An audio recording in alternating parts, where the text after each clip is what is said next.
I call this meeting of the board to order.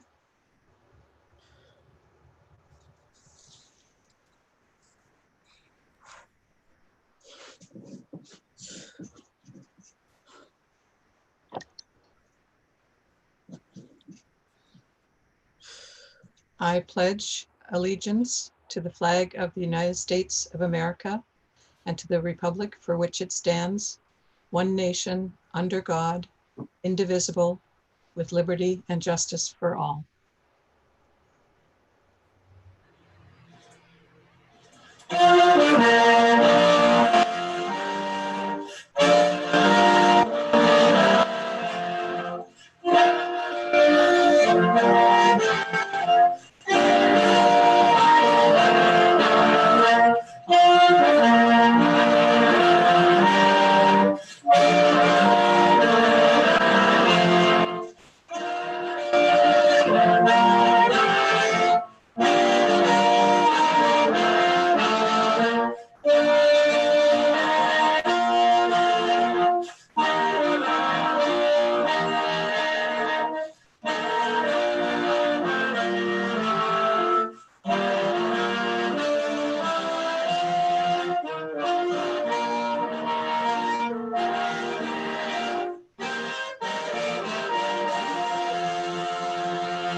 I'm just going to stop and ask Mr. Gerhardt if he could explain to us how the holdover board members work for this year. Sure. Good evening, everyone. Because we did not have an election pursuant to Judge Seibel's order in the NAACP versus East Round Post Central School District case, the individuals who are in the seats that would have otherwise expired on June 30th continue in those seats as what's known as holdover in their seats until the next election. So that applies to, and Kathy, just make sure I get this right, Mr. Grossman, Mr. Berkowitz, I believe it's Mr. Freilich, and Kathy, I'm missing one. Miss Anderson. And Miss Anderson, I'm sorry, forgive me, right. So because there was no election where a successor would be appointed because of the judge's order, you all stay in your seats until the next election, which, as I understand it, will be determinative based on the appeal in the NAACP case, and however that, and the plan that was submitted to Judge Seibel. So at this point, the four individuals just mentioned will remain in their seats for the coming 2020-2021 school year until the next election. Thank you. Just have a quick question. Once we have the election, would there be another reorg for certain, I guess, things that we vote on tonight? I don't think so. I think that the only thing that might be resurrected at the reorg meeting would be the election of president and vice president. So I think when we do the election of president and vice president right now, it would be prudent for us to just all recognize that the election for those two would be until the next board election. Or anything that we voted for, anything that we put up for a motion to only last to that point would automatically only be to that point, correct? Whatever it is, if we decide we want to only vote until that point of time, we would have to re-vote at that point of time through the rest of the year, correct? That's not a question that's specifically answered either in the judge's order or in the law. This isn't as though you're a whole new school year.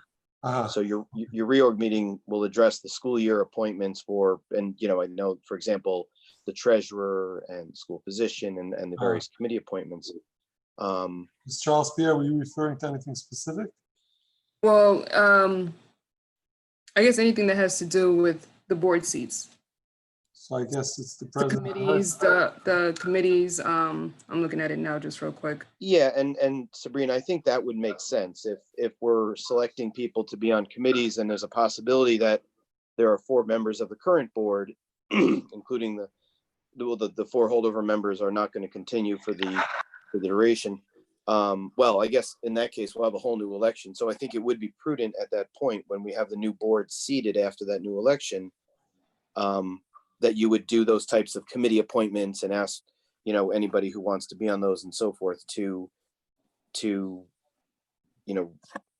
elect to do so. I don't see the new election.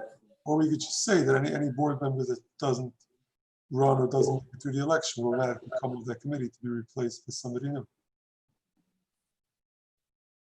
If somebody doesn't run in the next election, if somebody doesn't win in the next election, they wouldn't keep their committee seat. They would automatically. Just by operation of fact, they would no longer be on the board. They therefore not be on the committee. Do we have to make a vote on that, or can we just say going in that there's an understanding any committee appointment is for a board member, a sitting board member only? I think we can say, I think it's fair to say that. I also think it's somewhat understood that it's for a sitting board member, but yeah, we can certainly say that. Mr. Gerhardt, I guess I would view it as if we had a board member who left before the end of their term, we just make a motion at the following meeting for just a replacement on a committee or wherever they had been appointed. Right. Okay. I mean, I know our situation is unique, so I just want to make sure. Yeah, I think that's how it would work. Okay, thank you. Did we do the national anthem yet? I mean, the pledge? We did. We did. Sorry, I was late. Okay. And I'm just going to say, I believe we should hold public comment until we get to the regular meeting, since the only usually we do. So with that said, we go on, and the first. This is the forgive me, this is the reorganizational meeting, is it not? This is the reorganizational meeting. Okay. So we're not doing superintendent's report right now either. What we're going to do is to swear in, starting with the superintendent of schools. Are we going to do the president and vice president first? No, the first thing that is done is swearing in the superintendent of schools, and then we move on to elect a president and vice president. Maybe you say was. And in past years, we normally at the same time as the superintendent would swear in new board members, but because of what Douglas just explained, there are no new board members who need swearing in. That is correct. So Dr. Wortham, are you with us? She's still with us? I am. Good evening. Good evening. Still here. She's still standing. So Dr. Wortham, if you could repeat the oath after me. I, Deborah Wortham. I, Dr. Deborah L. Wortham. Will support the Constitution of the United States. Will support the Constitution of the United States. And the Constitution of New York. And the Constitution of New York. And that I will faithfully discharge. And that I will faithfully discharge. The duties of Superintendent of Schools. The duties of Superintendent of Schools. According to the best of my ability.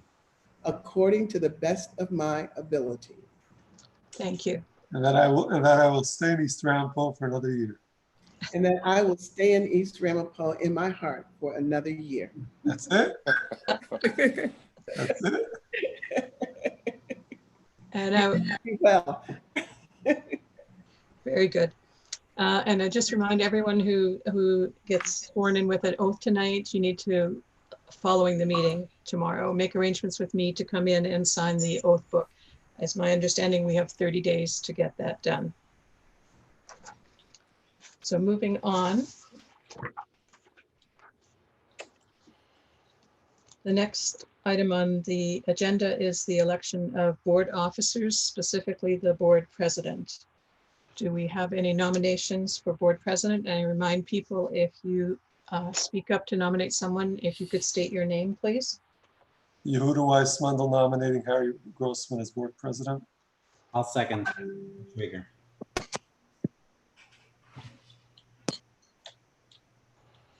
Are there any other nominations for board president? Any other nominations for board president?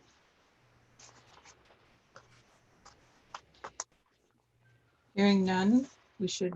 I want to clarify my nomination. This is until the point of the next, after the reorg, whatever we'll call the meeting after the next election. Correct. Okay. Although we don't quite have a name for it, but We'll come. following the next election, whenever it is. Okay. The meeting after the next election. Correct. All right. So as they're saying, there being no other nominations, I'm calling the motion to vote for president. All those in favor of Mr. Harry Grossman as president? Aye. Aye. Aye. Aye. Any nays or abstains? Hearing none, motion passes. Congratulations to Mr. Grossman. And Mr. Grossman, we will do an oath. If you could repeat after me. I'm here. Okay. I, Harry Grossman, I, Harry Grossman, will support the Constitution of the United States will support the Constitution of the United States and the Constitution of New York, and the Constitution of New York, and that I will faithfully discharge and that I will faithfully discharge the duties of President of the Board of Education the duties of President of the Board of Education according to the best of my ability. according to the best of my ability. Thank you. And I now turn the meeting over to the president to move on to electing a board vice president. Thank you, Kathy. Do I have a nomination for Vice President of the East Ramapo Central School District Board of Education? Yes, Sabrina. I'll second that. Trigger. I'll third that. Oh, we have a first and a second. Sorry, Joel. I appreciate your third, but All you snooze, you lose. Get on the doesn't board. quite work that way. Mark was the motion and Yoel was the second. Okay, Kathy? Are there any other nominations for vice president? Okay, hearing none. All those in favor of Sabrina Charles Pierre as vice president? Aye. Aye. Aye. Aye. Any nays or abstains? Hearing none. Ms. Charles Pierre is the vice president. Congratulations. Congratulations, Sabrina. Thank you. Yay. This is like a Staples commercial. That was easy. And then I'll just take back for a moment, Mr. Grossman. Sabrina, if you could repeat after me and do the oath. I, Sabrina Charles Pierre, I, Sabrina Charles Pierre, will support the Constitution of the United States will support the Constitution of the United States and the Constitution of New York, and the Constitution of New York, and that I will faithfully discharge and that I will faithfully discharge the duties of Vice President of the Board of Education the duties of Vice President of the Board of Education according to the best of my ability. according to the best of my ability. Thank you. Congratulations. Thank you. Congratulations, Sabrina. Thank you. Moving on. We have appointment of officers to the board, beginning with district clerk. Who should we make district clerk? There must be thousands waiting, right? Must be.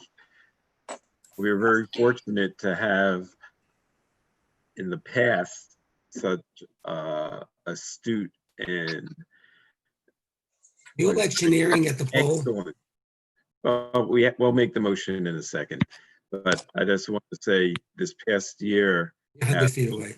it has been nothing short of incredible.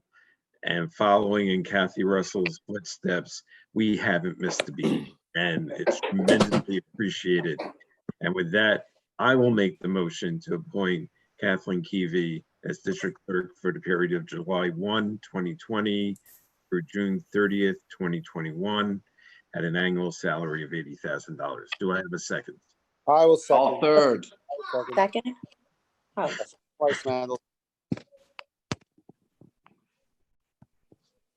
Did you get the the vote of support there?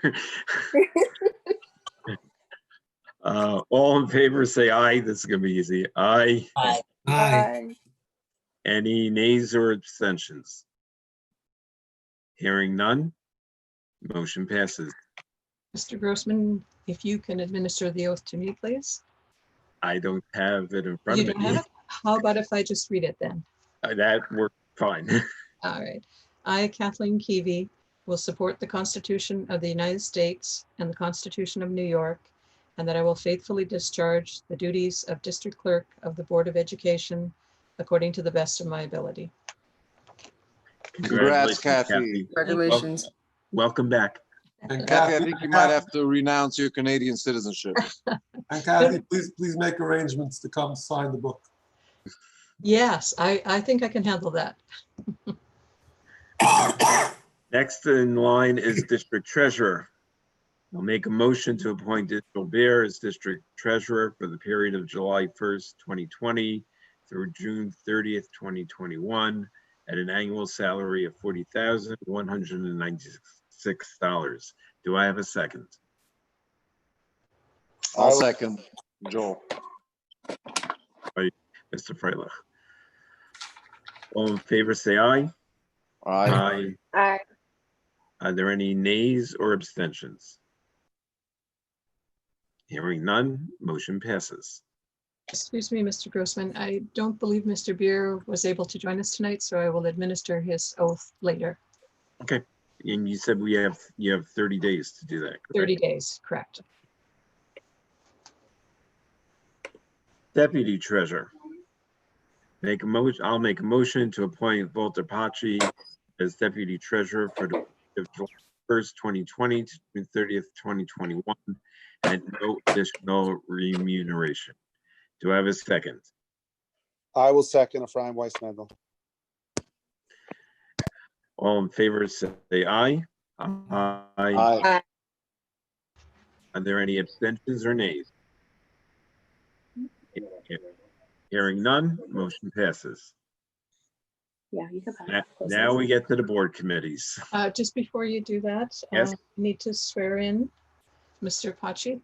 Okay, Kathy, So I, Walter Paci, I, Walter Paci, will support the Constitution of the United States will support the Constitution of the United States and the Constitution of New York, and the Constitution of New York, and that I will faithfully discharge and I will faithfully discharge the duties of, Deputy, duties as Deputy Treasurer the duties of Deputy Treasurer according to the best of my ability. according to the best of my abilities. Thank you. Congratulations. Thank you. thank you.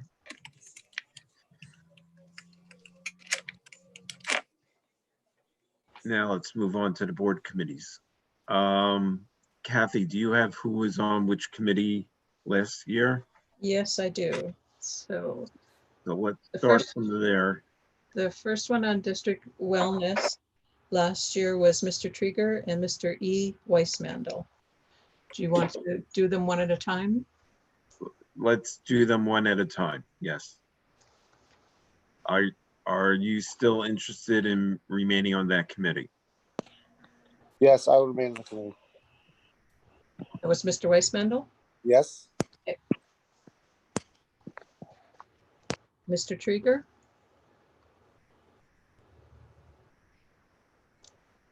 Okay, Now, it's neither a yes nor a no. neither yes or no. So I guess we could see if anyone else was interested.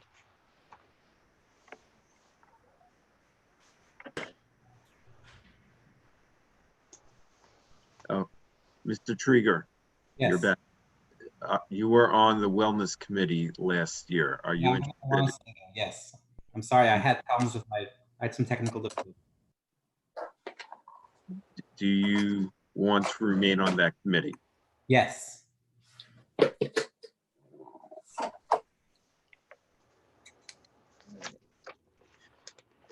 Kathy, do we normally keep it at 2? We normally keep it at 2, Okay. almost everything. On Medicaid, we only had one last year, Mr. Y. Weissmandel. You want to remain Yes. on that committee? Yes, that's fine. And is anybody else interested in being on that committee, as we only had one board member on it last year? Can I just say, I had trouble last year attending the committee meetings personally because they started at 6:30 usually. Are we having the committee meetings now on Zoom?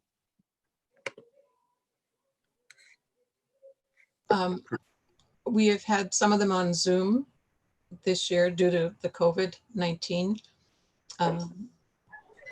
The board members will say, but I thought that they worked fairly well. So it's something I think the board could discuss, each committee could discuss, if Mr. Grossman agrees.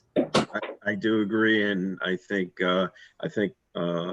Attorney Gerhart informed us earlier today that the governor extended the executive order for virtual meeting, which is why we're in this meeting right now.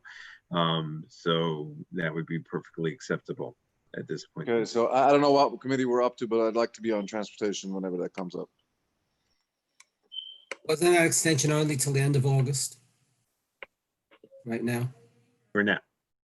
Well, Yeah, no meetings before school beginning- starts. Till the beginning of August. I think the hope is that these meetings are then eventually back to in person, but we'll see. And hopefully the governor will give us a little bit more than 24 hours notice of doing an executive order as he did yesterday. You're a dreamer, Douglas. Couldn't resist. Okay, so we have just Mr. Weissmandel for the Medicaid compliance. Is it? Last call. Is anybody else interested in serving on the Medicaid Compliance Committee? Okay. Right, and that takes us to District Policy Committee. And last year we had Mr. Grossman and Ms. Charles Pierre. Are you two interested? I am. Yes.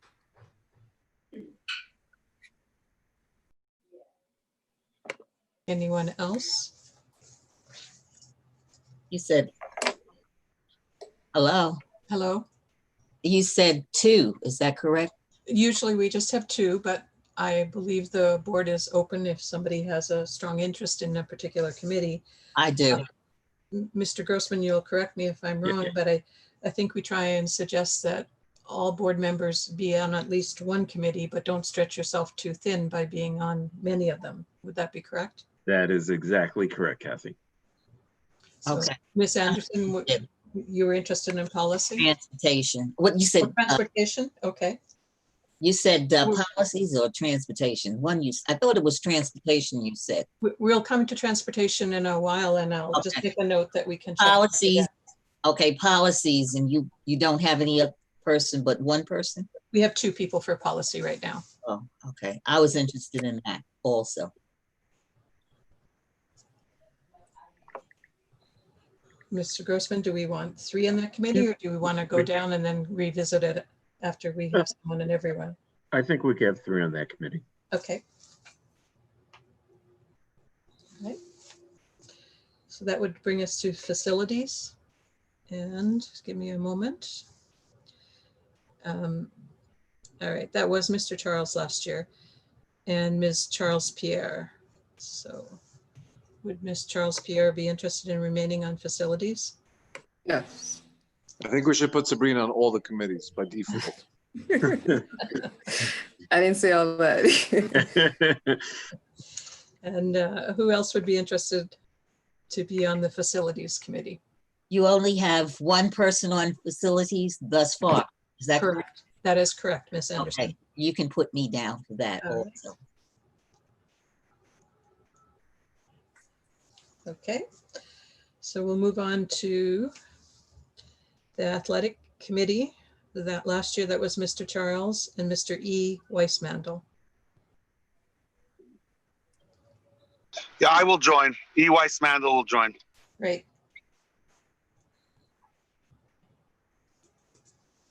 Anyone else interested in the Athletic Committee?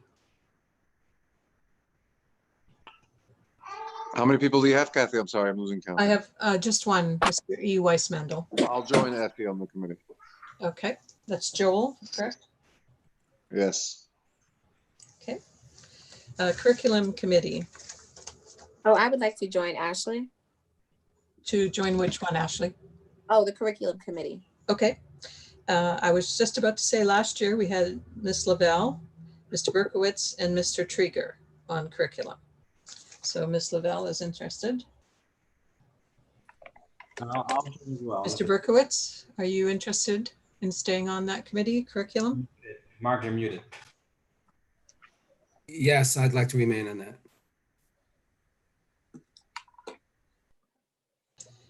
And Mr. Trieger, would you like to stay on that committee? Yes, thank you, Kathy. All right.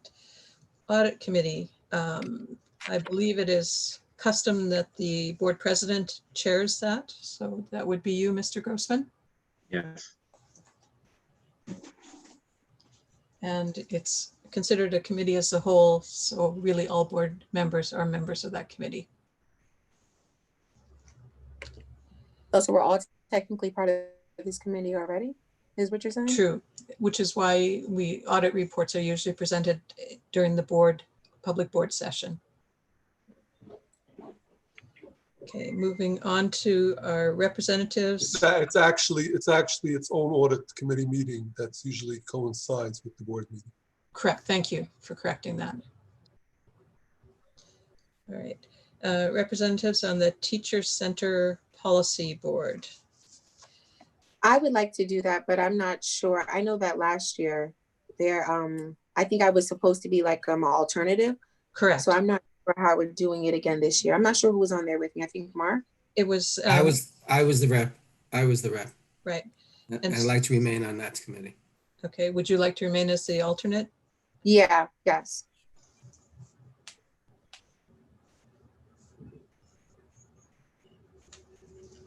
Okay, and then a representative to the, just give me one sec, Rockland County School Boards Association. Mr. Charles was the representative last year. Mr. Grossman and Ms. Charles Pierre were alternates.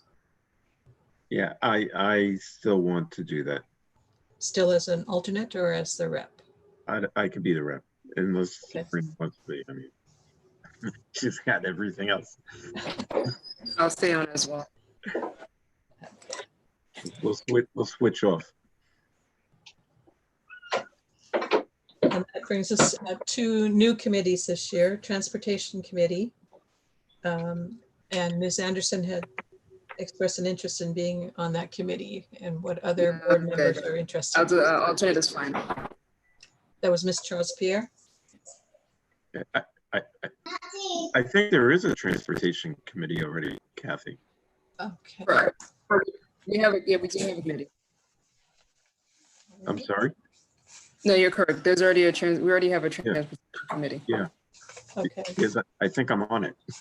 It's as of right now, it's Grossman and myself. Oh, thank you. Thank you. I thought I was dreaming it, Sabrina. Mr. Grossman, would you like to stay on there? Yes, please.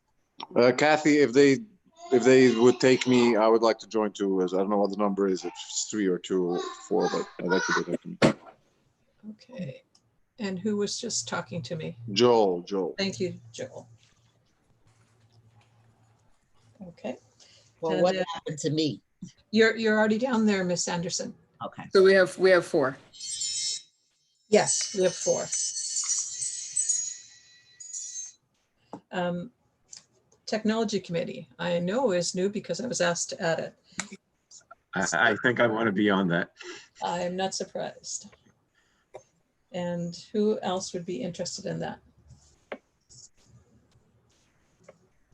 I would like to be on there. That was Ashley. Yes.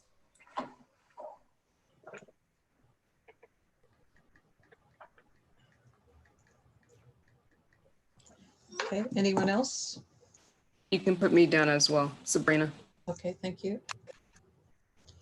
All right, that takes us through our committees. And we just need a motion, Mr. Grossman, then to appoint the people that we've just named. I'm sorry. Okay. I think I want to be part of athletics as well. Okay. I told you.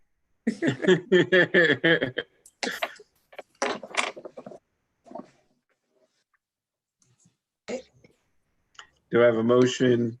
We're good, Kathy? Yes, we are. Do I have a motion for the committees to be up the way we just went through them? Do I have a motion?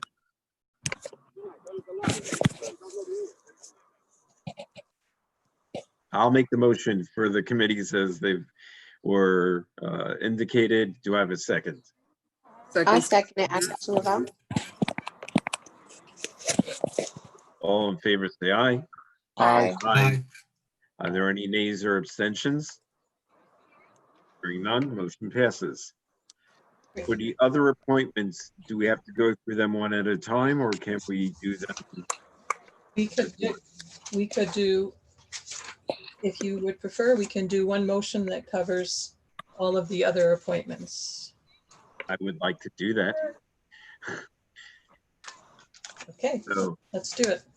so I'm going to make a motion for other appointments. It's 1 through 12. It's counsel, bond counsel, claims auditor, internal auditor, officers, other, Dignity Act coordinators, impartial hearing officers, committees on special education, central treasurers and faculty auditors, Green State Omni Financial Group for the 403B plan service provider, and appoint Capital Markets Advisors LLC.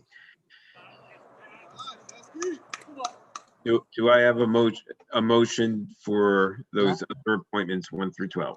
Excuse me. Yes. Does that, it says other appointments, that's under that, is that correct? Other appointments? Other is under that, and Okay, all right. Okay, I have a question, okay? yes. Item number 5. Walter Pack was appointed as the district asbestos designee. Is that correct? Yes. Okay. He is finance. I just don't understand why he would be the person for that. Shouldn't that be given to the director of facilities? I think last year was the director of facilities. Okay, We can amend that if you want. I think so, because that's not his expertise. He's finance. Is that agreeable with everyone? I'm fine with that. If Mr. Fedibo is fine with that. Was there a reason for his appointment on that committee? This was taken from last year's meeting and went through cabinet for any changes. So perhaps they just didn't notice that one. No, cabinet members were asked to indicate the committee in which they wanted to serve.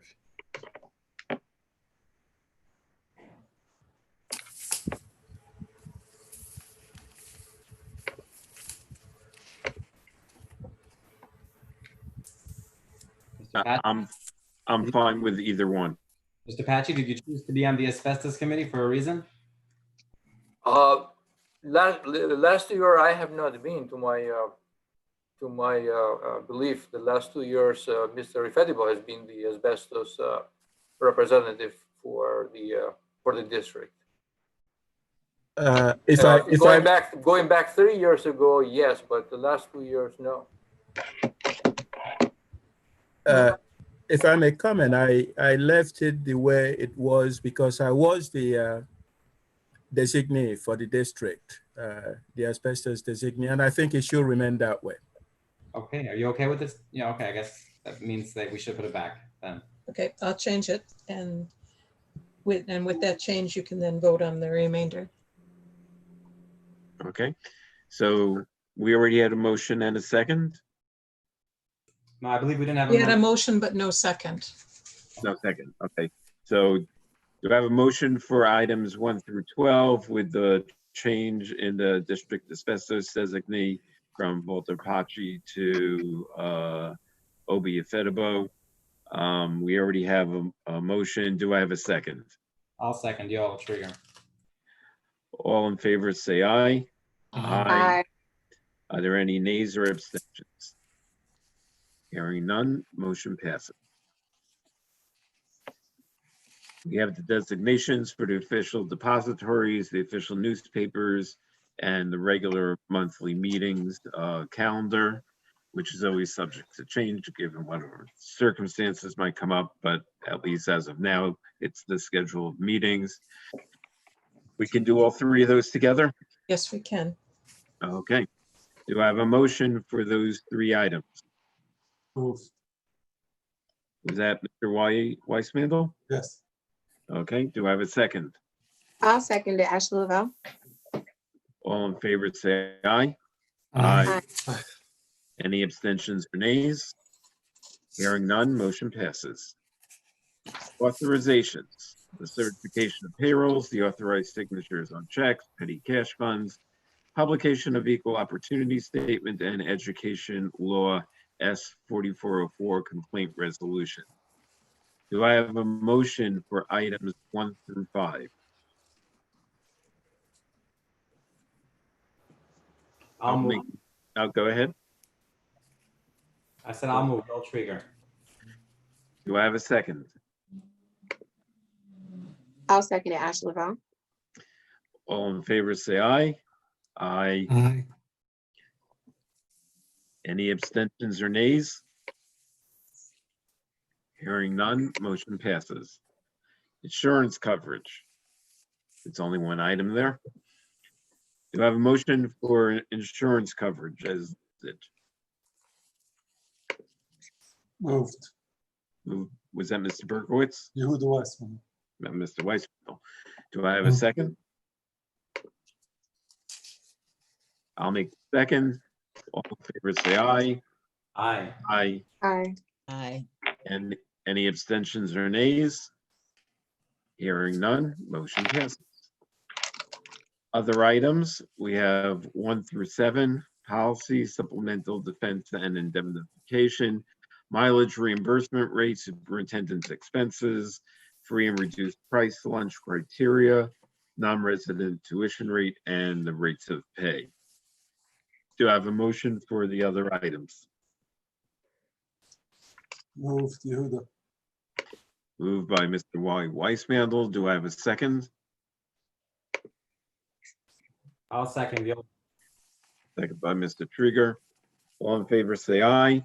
Aye. Aye. Any abstentions or nays?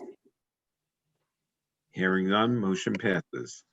I'll now make a motion to adjourn the reorg meeting. And Mr. Grossman, can I just say one thing, please? May. I just want to bring to the board's attention, to your attention and to the board. In the past, excluding this past year, I think we had a building visitation committee. One of our requirements as board members is to try to visit as many of our buildings through the course of the year. It doesn't mean during school hours, it can be after hours. It's more from a physical and building conditions. We stopped it last year, maybe 2 years ago, because of Dr. Wortham had her weekly walkthroughs on Mondays and board members tended to join. So we felt that through the superintendent's office, we would join and we would cover that requirement. Going forward, I don't know how that's going to look with the new administration. I don't know if we need to vote on this tonight, but I am putting it on everyone's radar that we're going to have to address this one way or the other down the road. So my recommendation would be, let's see what develops, and if we need to create that committee, we always can in order to facilitate that. If you could ask the district clerk at least to keep it on some to-do list somewhere in her office, as something Okay. to keep an eye out for. Okay, I got a Thank you. note down. Thank you, Kathy. Harry, Thank you. Yes. we had something some years ago also where each board member sort of adopted a building that they would connect to, aside from visiting all the other buildings, but adopted one or two buildings and could always come back with good news and other things that we have to know about that building rather than have to hear it otherwise. So I would start off with, I would like Elmwood and Hempstead. Okay. I mean, I would like Hempstead too. High school. I'd like Elmwood too. Mr. Grossman, if I could make a suggestion, Yes. maybe the board members could email me which school they would like to adopt, and I could get a motion ready for our next meeting. I think that's a very good idea. Yeah, I think that would be pretty neat. What does adopting a building entail? I'm sorry, Mark, I missed what you said. It's just that you pop in. You don't have to start making appointments. You pop in and work with the principal and bring any concerns. I know I brought concerns about the broken driveways over at CACYET when I was visiting there. And as I visit each building, I came back with things, and Dr. Wortham took care of them right away. And so it's nice to let them know that there's someone on the board that cares about them. I believe there is a requirement to coordinate school on-site visits with the superintendent. Dr. Wortham, am I correct in that? You're absolutely correct, Ms. That'll be Keating. up to the superintendent if she wants. I did that. Every time I went, I called first. So But when by I get, having an adopted building, you might be able to have a little more freedom and not have to bother. And the Mark, we'll ask the new each person. time you want to go in. What was that, Mr. Westmandel? We'll check with the new person. I am the new person. I just got sworn in. In your heart. In my heart. Anyway. And you couldn't even commit your heart for more than a year. We will continue this conversation, okay? But I don't think we need to address this right now at the reorg meeting. Well, Mr. Grossman. Just my computer, or are we all getting delays in this? Well, I can give kudos to the board members. They absolutely joined us on the learning walks. And if that wasn't convenient, they absolutely followed protocol and contacted my office and visited schools at their convenience. So that is absolute must to continue. And thank you, Mr. Weissmandel, for making sure it stays on everyone's radar. I do like adopt a school. Yeah. Can I adopt Dr. Wortham, and that way I adopt all the schools automatically? Sold to the highest bidder. Great. I'll be visiting Roosevelt every second Monday of the month. I'm going to make a motion to adjourn the reorg meeting. Do I have a second? I'll second, Joel. Second by Joel. All in favor, say aye. Aye. Aye. Any opposition or nays? Hearing none, motion passes, and we'll move on to the agenda for the regular board meeting. I call the regular board meeting to order. A motion for public speaking. Do I have a second? I'll second again, Joel. I was E. Weissmandel. I think Joel beat you to it. Just as a reminder, public speaking comments were delivered to the district clerk, even though she wasn't sworn in yet, earlier today, and she will read the public comments that were received. thank you. So the comment was on the addendum action items on the agenda from the superintendent. In particular, item 1, the agreement on transportation with Gus Cacavas LLC. And the comment from Mr. Antonio Luciano: when public school transportation routes were eliminated at the board's direction for the 2019-2020 school year, the task of realigning routes was assigned to Gus Cacavas LLC. Additionally, Gus Cacavas LLC was directed to find efficiencies within the non-public school routes. This resulted in long delays in children arriving to school and returning home that lasted for months. There's been no study produced on the efficiencies of transportation routes for the non-public schools. Gus Cacavas LLC needs to be terminated, and his contract should not be extended in an austerity budget. This consultant needs to be eliminated. That ends the comments from Mr. Luciano. Are there any comments, Ms. Keevy? There were no other comments received. Okay, moving on. Superintendent's report. Mr. Grossman, before the superintendent's report, I'd like to make a motion to go to executive session in 15 minutes from now. I'll second. I'll third again. You know what? Dr. Wortham is leaving already. I'm going to give her 16 minutes. I've been waiting 5 years to make this motion. You do have an active motion before the board. I'm not going to ask for seconds or thirds or anything. I'm letting it slide. I'm tabling that one. I'd like to Dr. Wortham, you have as long as you want. I'd like to reclaim my time. I will now mute myself. All right. Thank you, guys. You make this so much fun.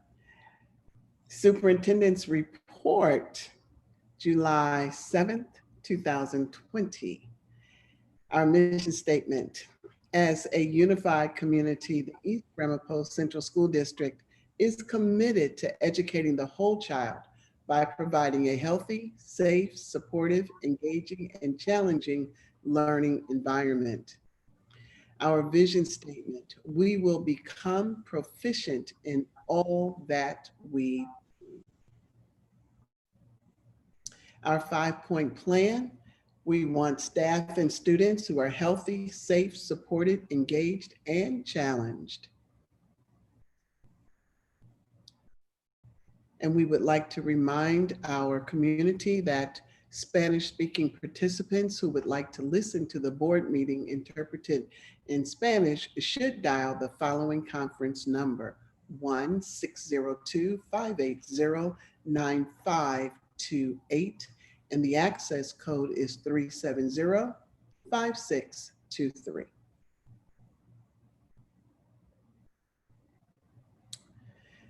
This evening, I would ask that Ms. Keevy discuss the follow-up to information we have received concerning the budget revote and the contingency budget. Ms. Keevy? Thank you, Dr. Thank you, Dr. Wortham. Follow up as well. Ms. Keevy? When we met last week at the board meeting, the board discussed the possibility of revote, and we were waiting for the governor to issue an executive order that detailed how the revote would or could happen. Last Friday, late in the afternoon, on a federal holiday at the start of the holiday weekend, the governor issued Executive Order 20247, which provided for school districts whose budgets had been voted down the opportunity to present again to the community a new or revised budget. However, while the order was not really explicit on whether or not in-person voting was allowed, it did not exclude it. What he did explicitly require is, instead of posting legal notices in local newspapers, he required school districts who wanted to have a revote to mail a postcard to all residents on July 7, 2020, which is today. And that postcard had to state when and how voting would occur, as well as other information such as how to get an absentee ballot. As it was a holiday weekend, we contacted our vendors first thing on Monday morning. In order for the printer to print sort, and mail postcards and get them to the post office today, he required all the information, including an updated voter file by 5 p.m. yesterday. I talked to our company that provides our voter file, and even if they brought extra people in, they would not be able to give us the file until sometime today. And without having the file yesterday, it was impossible to print and mail the postcards and be in compliance with the governor's executive order. So in essence, the timing of his executive order and the constraints and short timeline within that order really precluded the district from going for a revote if the board had wanted to. I know there was a lot of discussion over the weekend with the board, and we looked at every way we could if we could make it happen, but it was not possible. So while the executive order allowed for a revote, all of those things I just detailed pretty much stopped us from getting a revote out and staying in compliance with the executive order.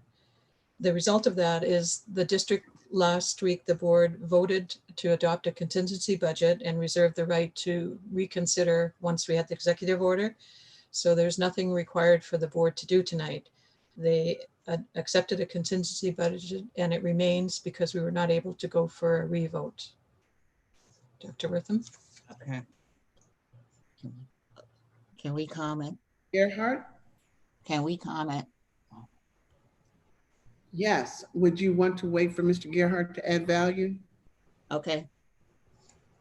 I agree with what Kathy said. It was, to say troubling is probably an understatement. That the governor's order, while it designated the date for the revote, did so in such a way that it really hamstrung all the 11 districts in the state that had their budgets defeated, because it would require you to have had a meeting over the weekend and gotten things printed over the holiday weekend.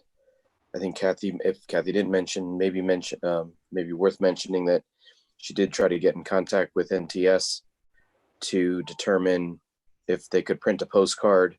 But even before all of that, procedurally, I'm not sure, and I would defer to Dr. Wortham as to whether a amended budget was ready to be put forward to the board so that any of that could actually occur. The governor's order really limited the ability of the district to act because it required this postcard notice to be sent by today, which meant it needed to be created before today, when the order requiring that was not issued until after business hours on Friday. Yeah. Okay. So Ms. Anderson? Yes. I just wanted to say, as a public school representative on the board, I wanted to be perfectly clear that I didn't vote for a contingency budget, nor would I ever vote for a contingency budget. I am totally upset because the public school community is being deprived of a revote. And now we have to accept a contingency budget, which isn't fair to our children. Our children deserve a quality education, an education in which we can deliver students such as Mondia Jones, Olivia Castor, and Tony Earl Jr.'s. Students, because of the fine education they received from the East Ramapo Central School District, are contributing to the betterment of our community. You can't produce a Mondia, Olivia, and Tony without putting money in the budget to support the programs that develop students' mind. I want to thank Dr. Wortham for working tirelessly to develop a contingency budget that didn't reduce services. Her budget took precious funds from the fund balance and transportation to maintain the current programs. The idea of trying to bring East Ramapo back to the high quality school district it once is lost now, which isn't fair to the students. As long as I live here, I will not be silent when injustice is being done to our students. Silence is complicity. Change only comes when people stand up to demand it. Thank you.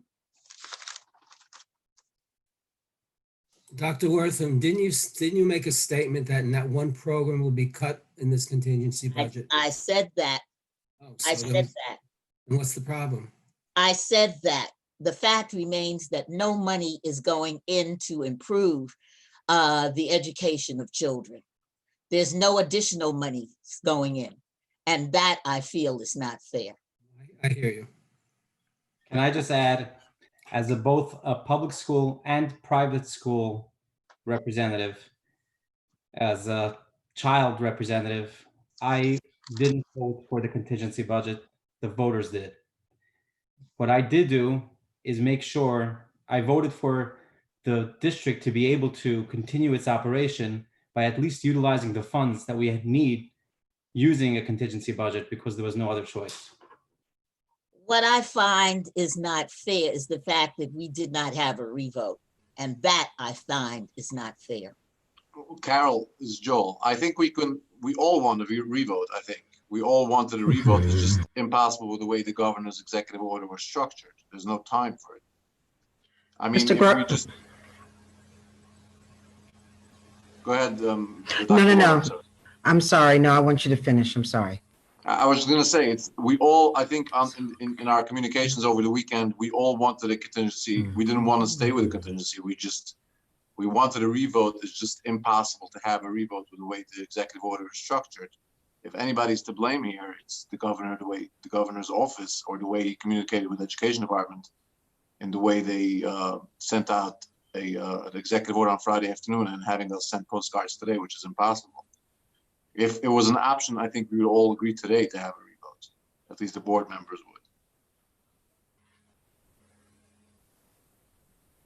would. Mr. Grossman? Dr. Lowe? Yes. Okay. So perhaps, and this is more, I don't know, with I'm addressing to you, Mr. Grossman, as board president, but maybe for Doug Earhart. So notwithstanding, yes, the way that the order came and at the last minute, it kind of prevents 11 districts from doing a revote, but things do change. Once again, let's say if he chooses now to revisit that, because yes, the opportunity was denied, not only for us, but for other school districts, and makes an exception to that. So is that something, I mean, things change from before when he pushed back the budget vote.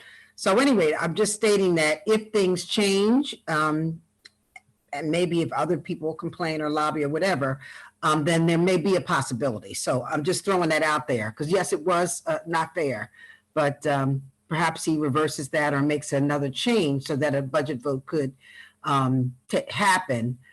Is that something that could possibly happen? And if so, I'm hearing everyone saying that if there is a change, we'd like to do a revote. Ms. Lowe, depending on what the governor's office comes down with, if it does change of the executive order, I'm completely open to that. Okay. Like extending a date, right? I'm sorry. Is that what you're saying?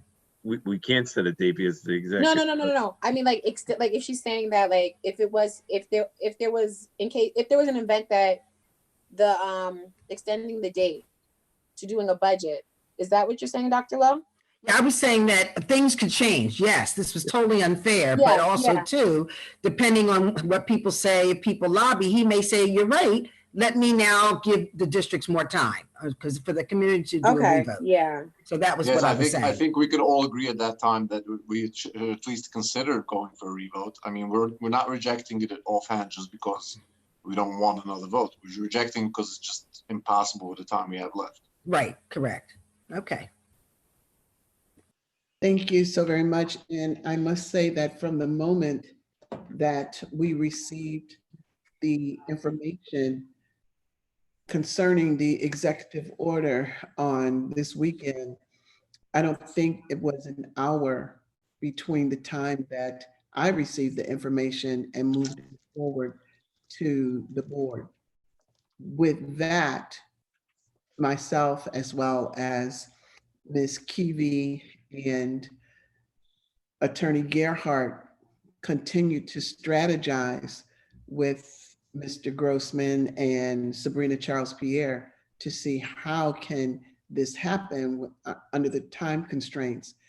Every avenue was looked into, but if you don't have the files, you cannot send those postcards out. That was the determining factor, that they were literally closed. So with that, thank you, Dr. Lowe, for even raising that glimmer of hope that perhaps there would be an executive order to override the executive order. And all hearts and minds being clear, the budget that we put forward, it absolutely froze 10 positions. So we are moving forward until we are receive any other information concerning another executive order. So thank you very much. And moving on. Dr. Wortham, Ma'am. you know, I give you a lot of credit because of the fact that with the contingency budget, you made sure that no services were cut. And I applaud you for that. I have to say, Ms. Anderson, thank you so very much. And I hope you see the merit and worth of you serving on this board. Your recommendations are surely enacted and given swift attention. And so I appreciate that. I have to say that as superintendent of 4 districts, I've not cut a teacher position. I've always been in the position to increase and to build. And I believe that's my legacy in serving as a superintendent. Surely with 14 teachers of the arts in 2015, and now we celebrate 46 and hiring 3 additional to fill those vacancies. The East Ramapo Central School District is definitely positioned to continue to go all the way up and beyond with the addition of our newest initiative of Chestnut Ridge Middle School being identified as the International Baccalaureate School. That is a first in East Ramapo. And when we say, let's go back, we never had an International Baccalaureate. So I would encourage the board to go higher than what existed. Go higher. And then that way we don't miss any opportunities. And when I say go higher, I must indicate that the plan to add additional International Baccalaureate schools to the district in early school and a high school would be absolutely significant. We have it here to do, we have the capacity, and there's nothing stopping us from doing that. Let's graduate more students who have taken college courses. Let's send our graduates to college having enough credits to sit as sophomores their first year on campus. So let's continue to move forward. One thing we know, and we would have to agree, that the East Ramapo Central School District is not beleaguered, can't be beleaguered with International Baccalaureate. So let's celebrate the accomplishments that together we have achieved for the good of our young people. And I have to say that 5 years ago, when the students interviewed me, they said, will you help us? And I tell you, together, we were able to move this district forward, and I'm grateful. I'm grateful. So moving on. So didn't somebody ask you in the interview, will you stay with us? Excuse me, Mr. Weissmandel? I remember somebody asked me during an interview, will you stay with us? I did stay 5 years. It's a long time ever. I think that person specified 10 years, if I remember correctly. Let's multiply by 2, and there you have it. I love the love, guys. Thank you so much. Now, the re-entry planning. Whew, we're going to blink and schools will be open.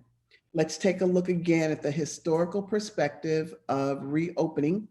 There is a regional committee that I am so fortunate to be able to sit on that regional committee that's chaired by Chancellor Betty Rosa. And then there's the Rockland County Committee, where most of the cabinet members and community members, and Sabrina Charles Pierre representing the board, they also sit on the county committee. And then there is our very own district level committee, and then our school site-based committees. Throughout this thread, we have parents, teachers, principals, assistant principals on every framework. In each one of these concentric circles, we have community and we have teachers and administrators. It is working fabulously, and I am excited about the contributions that individuals have made individually and collectively as well. The same subgroup committees that serve on the regional, they also serve on the county, the district, and the site-based. I had the opportunity today, so you're going to hear in just a second about the options that we are sending to, or we've put out to our community, our learning community, our Rockland community. And that is, I talked with the McCourty twins, Devin and Jason, today about the forward movement of our Chromebooks for Kids initiative. It is alive and well. The money that the McCourty twins promised to donate, we have. It's $90,000, and in some way we will share that with the Nyack School District as well, because they did attend Nyack schools in addition to East Ramapo, and they are so excited. They have gone above and beyond the 90,000, and community members throughout the country identified an additional $6,000 for the East Ramapo Central School District. The contribution time frame is infinity. It will remain open, and people from here until forever will be able to contribute to the Chromebooks for Kids for the East Ramapo Central School District. And that link is on our website. So we need, the shift took place when we started the remote learning.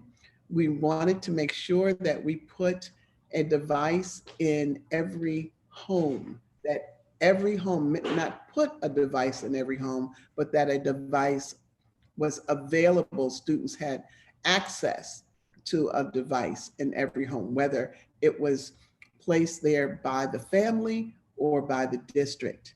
Now, with the unforeseen future about the opening of school and how we will open, we need to have a one-on-one device. We need every student, K-12, to have a device.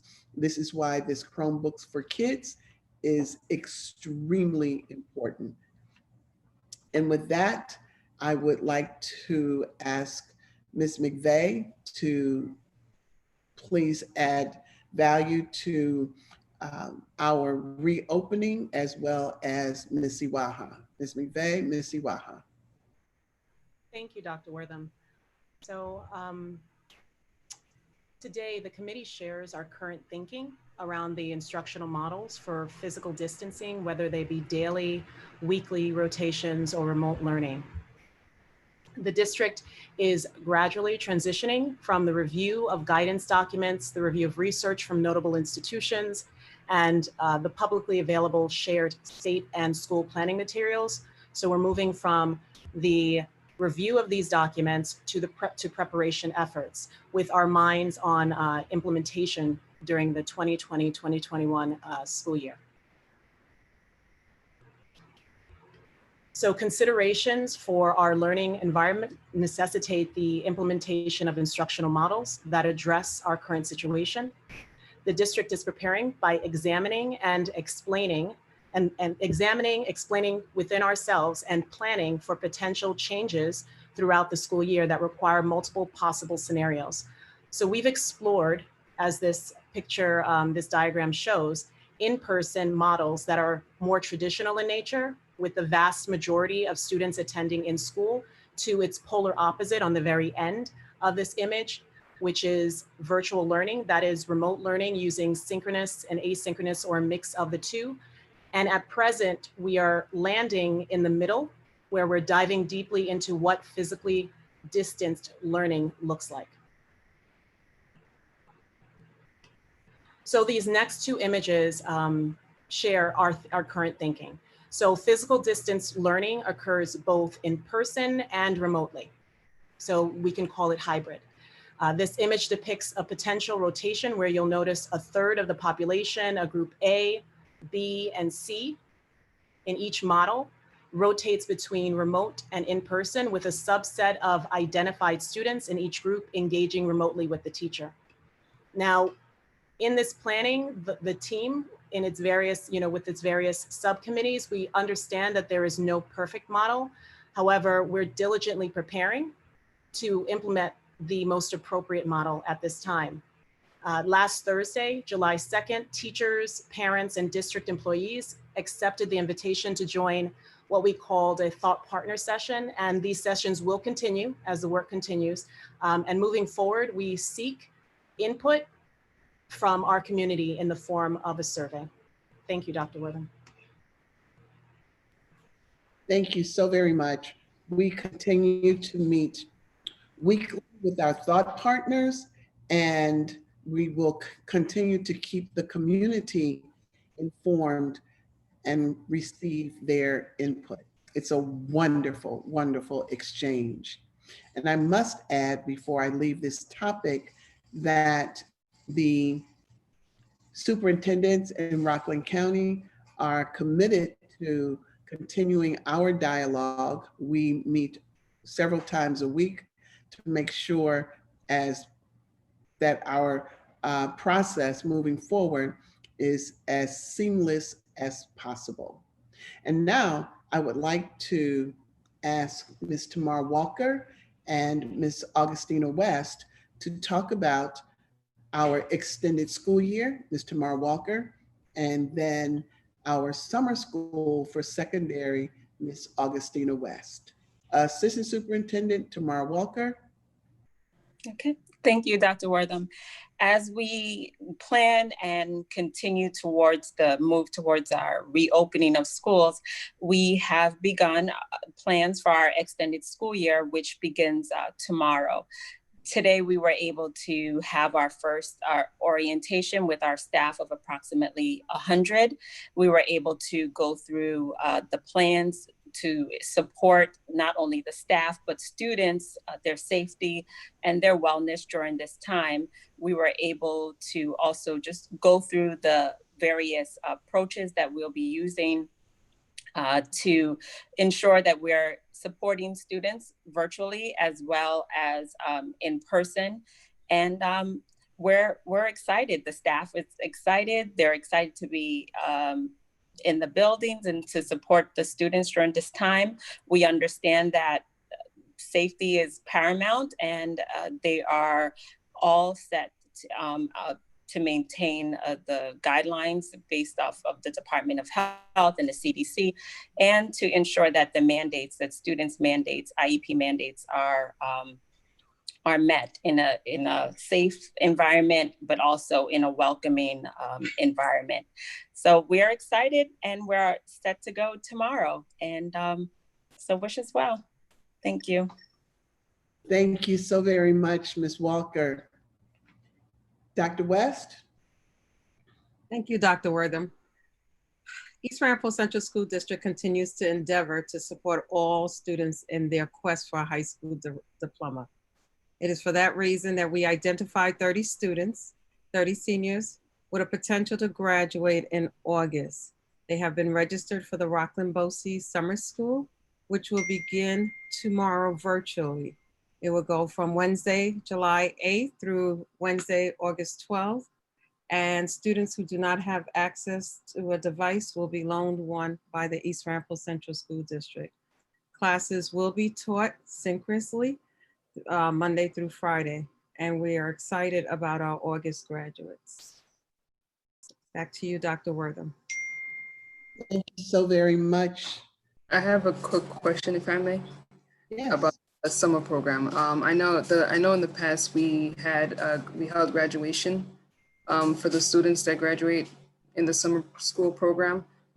Is there any plans for this year about having graduation, or what's the Would you like me to answer, Dr. Wortham? plan for that? West? Yes, we will be having a summer graduation as we have held in the past. We love celebrating the accomplishments of all of our students, and we would not forego that tradition in a time such as this.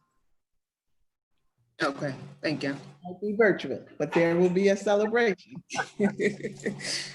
Is there a committee on the graduation? I think Sabrina wants to join. I'm sure she will be there.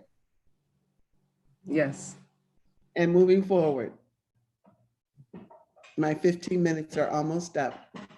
Moving forward, we have a topic of discussion, the transportation department. And I am going to ask Mr. Schwegler to please prepare to make a brief comments, but I also want to make sure that the board understands that for years, the district has employed consultants for the transportation department.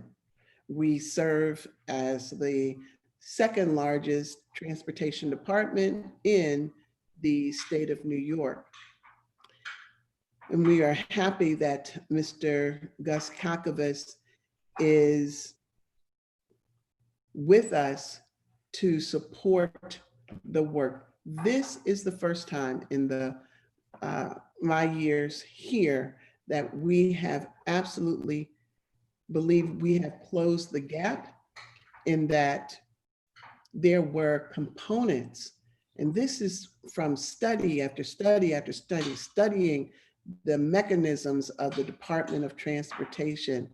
There were components that were never a part of this department, the transportation process, that we are putting before the board this evening to make sure that we have all of the features that the vendor has that were missing components, significant missing components.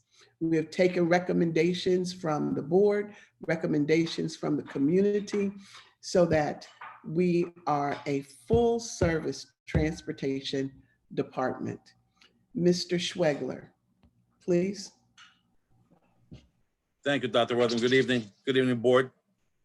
I'd like to give a brief breakdown of where we were beginning prior to my arrival here, where we are now, and where we are moving to. So let me begin prior to my arrival. The transportation department was providing services with a staff that was not being utilized to their full potential because they did not employ the proper technology. The technology that they were using, the VersaTrans platform, the older platform, which was in district for quite a while, was being used, and it was an antiquated system. Prior to my arrival, they did obtain what they call the RP platform, the routing and planning platform, which is the newest, most up-to-date version. We are currently operating on the 9.28 platform, which is the newest update. However, because we had not had an initiative to update the transportation maps being used in Versatrans for 13 years, we were severely mismanaging the transportation.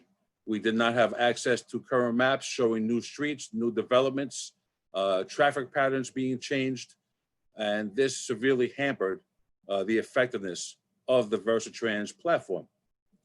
Upon my arrival, I noticed that we needed an immediate upgrade with the maps, which was a complete, a timely process, contacting each county we service, obtaining their tax maps, having them downloaded into the RP platform.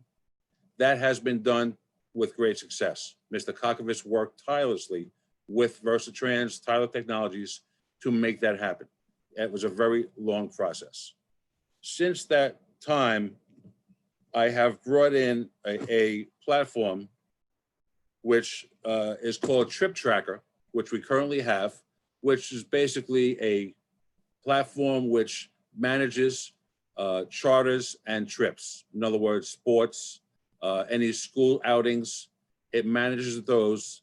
It will be fully rolled out this year where the school staff can go directly into it, enter their trips, and we will have a record of those trips immediately.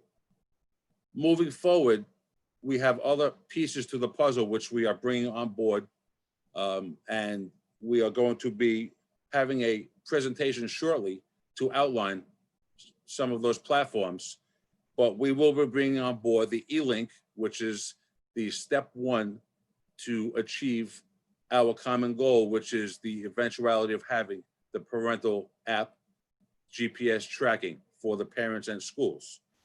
After the E-Link, we will be bringing in on-screen, which is another component which will be explained, which is a necessity in order to bring on the last component, which is called MyStop. MyStop will be the final piece of the platform, which will enable the parents to have that GPS tracking capability. Prior to my arrival, we were in the dark ages, the stone ages. Now we are moving to the future, and I believe that the future is bright.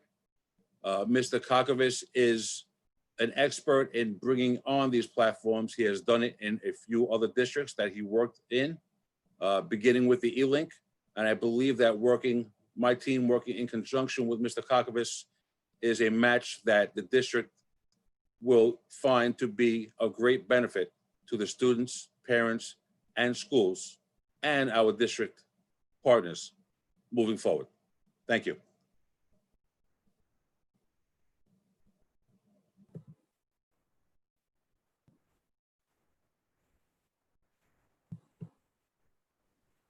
You're muted. Thank you so very much, Mr. Schwegler. I believe that this is the time and place where we will see, as Mr. Grossman said, and I'll quote, he said, being here was miraculous. And I believe that this is the time and place where we have had the opportunity to meet with the leadership of Tyler Technologies and to have them express to us, what is the disconnect? What is it? And so now we have put together these components. I want to make sure that I recognize the work of our attorney Gerhardt and his partner, Amanda Jackson.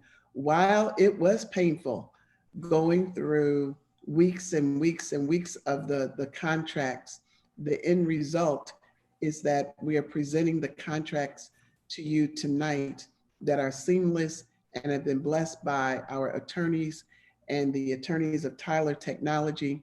So we are moving forward and we're excited about this process. And now I would like to also, on the next slide, thank Mr. Bhavin Gandhi, our interim director of technology, for his timeless effort and energy in working with the team at Tyler Technologies and what he has done to marry the Department of Technology with the Department of Transportation, as well as working with the Assistant Superintendent of Bilingual, which includes registration, Ms. Melissa Barrow.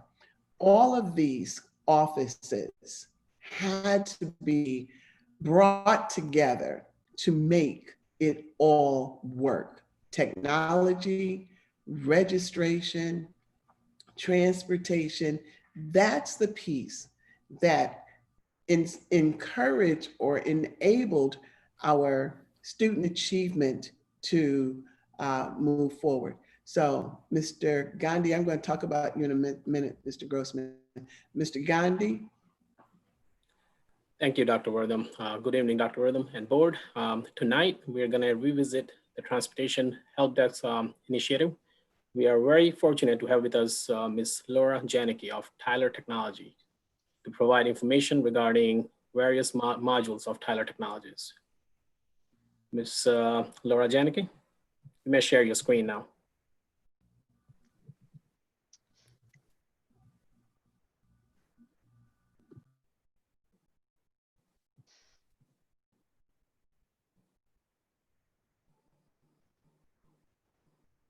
Hello, good evening, everyone. Good evening. How are you? I am very well. So thank you for having me. Really excited to be joining your meeting tonight. Again, my name is Laura Janicki. I am the account representative for East Ramapo Central School District here at Tyler Technologies. Excited to be joining the meeting tonight. So also in the meeting with me today, I also have Zipporah Steele, and she is a senior implementation consultant here at Tyler Technologies. And I wanted to bring her on just in the case that there's any questions that come up that I may not be able to answer. She'll be here to assist. So thank you again.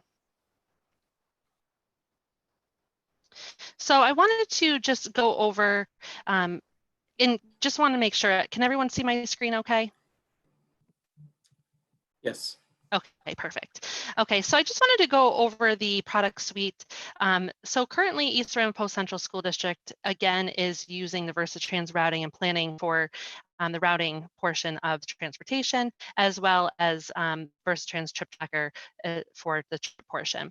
So additional items that East Ramapo is looking to bring into the transportation department is the VersaTrans eLink, which is the information portal. Also the MyStop application, which is the parent notification application, and the VersaTrans on-screen, which is the GPS software. So the district, again, is currently using VersaTrans routing and planning.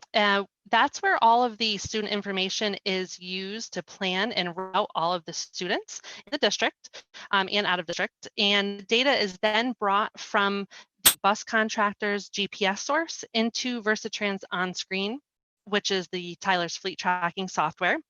eLink is the portal used to extract that planned information within VersaTrans routing and planning and is made available to both parents.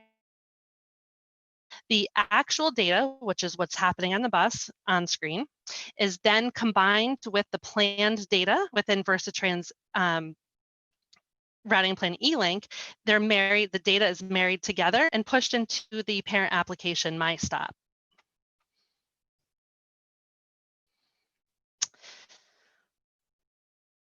So on screen, I just want to give a very brief overview of on screen. On screen is Tyler's fleet tracking software system used to monitor both driver, bus, and route activity. Our solution helps you identify potential and routing problems before they routes, using that real-time data being collected from the GPS and staying informed about your fleet anytime, anytime where the fleet is, what it's doing, and it also contains robust reporting capabilities.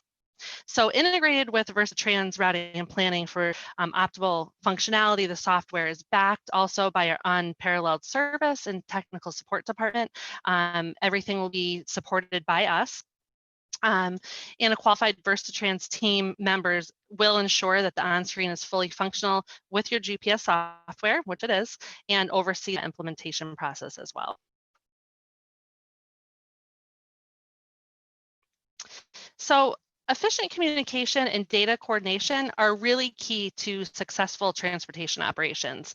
As parent and district staff, parents need to know where their students are, and they, where their stops are, and the students should wait where they should wait for the bus, and authorized employees also need to retrieve this bus stop information within the district. So both should be able to receive the without having to make a phone call to the transportation department. Easily accessible right at their fingertips. So this solution will meet and exceed those needs by storing information in one comprehensive system that easily is accessible and completely secured.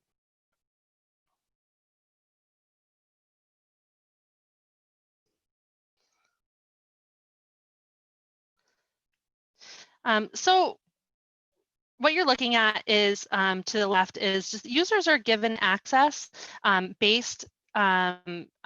given access to data that's privy based on the user groups that's created on the back end by the district personnel. So this information is password protected, and parents will only have access to their students' information. Access can be given to different district staff, and functionality can be restricted based on their user group setup. It's completely customizable, and with the login information, if a password is lost, parents can look up passwords using a pre-provided email address and security question through an automated retrieval system. Again, is compliant with all New York State laws and privacy, student data privacy. So once in eLink, parents will have access to their students based on their login credentials. Logged in as a district staff member, a student search is available. So when the parent logs in, all of their students that's connected to their student and family IDs will populate right into the program, listing all of their student information that comes, again, from VersaTrans routing and planning. So it's really allowing parents and staff to access the data that your transportation department has put planning into without actually using the routing software. So the student view within eLink will give this information, the student information, student ID, and all the pertinent stop information. So their route number, where they're getting picked up, what time they're getting picked up by what bus, and so forth.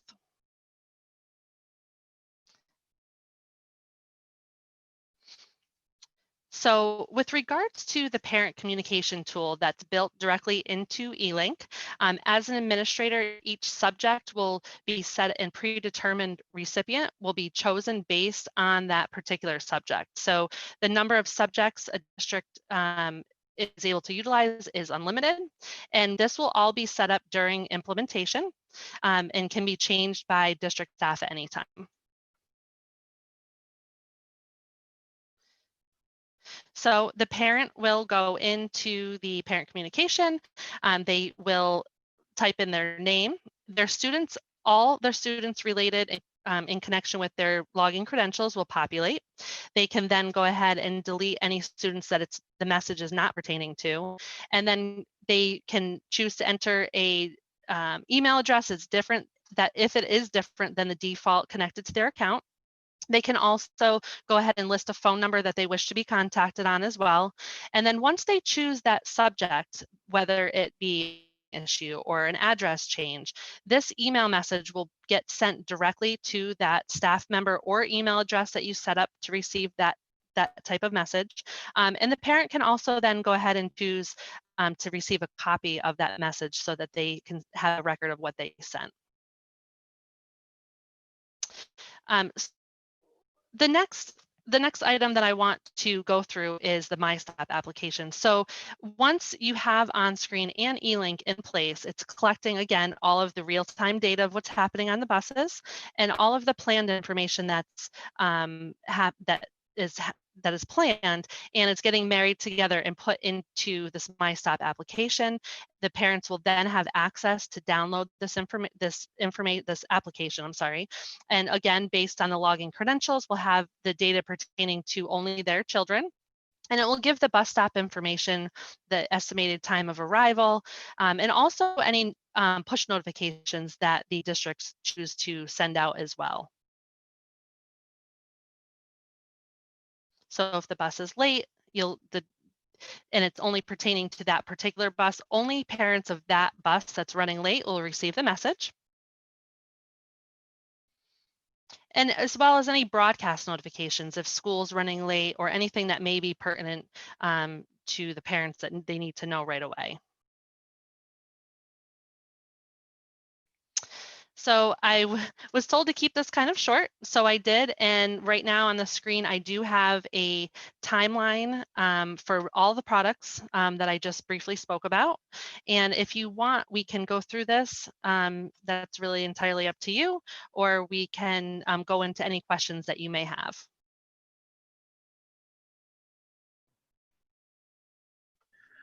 Thank you very much for this presentation. I've been looking for this for a while. Thank you, Dr. Wortham. But the question I have a couple of questions. Number one, okay. Access to this would be available both through a browser as well as through an app? So with MyStop so eLink is available through a browser.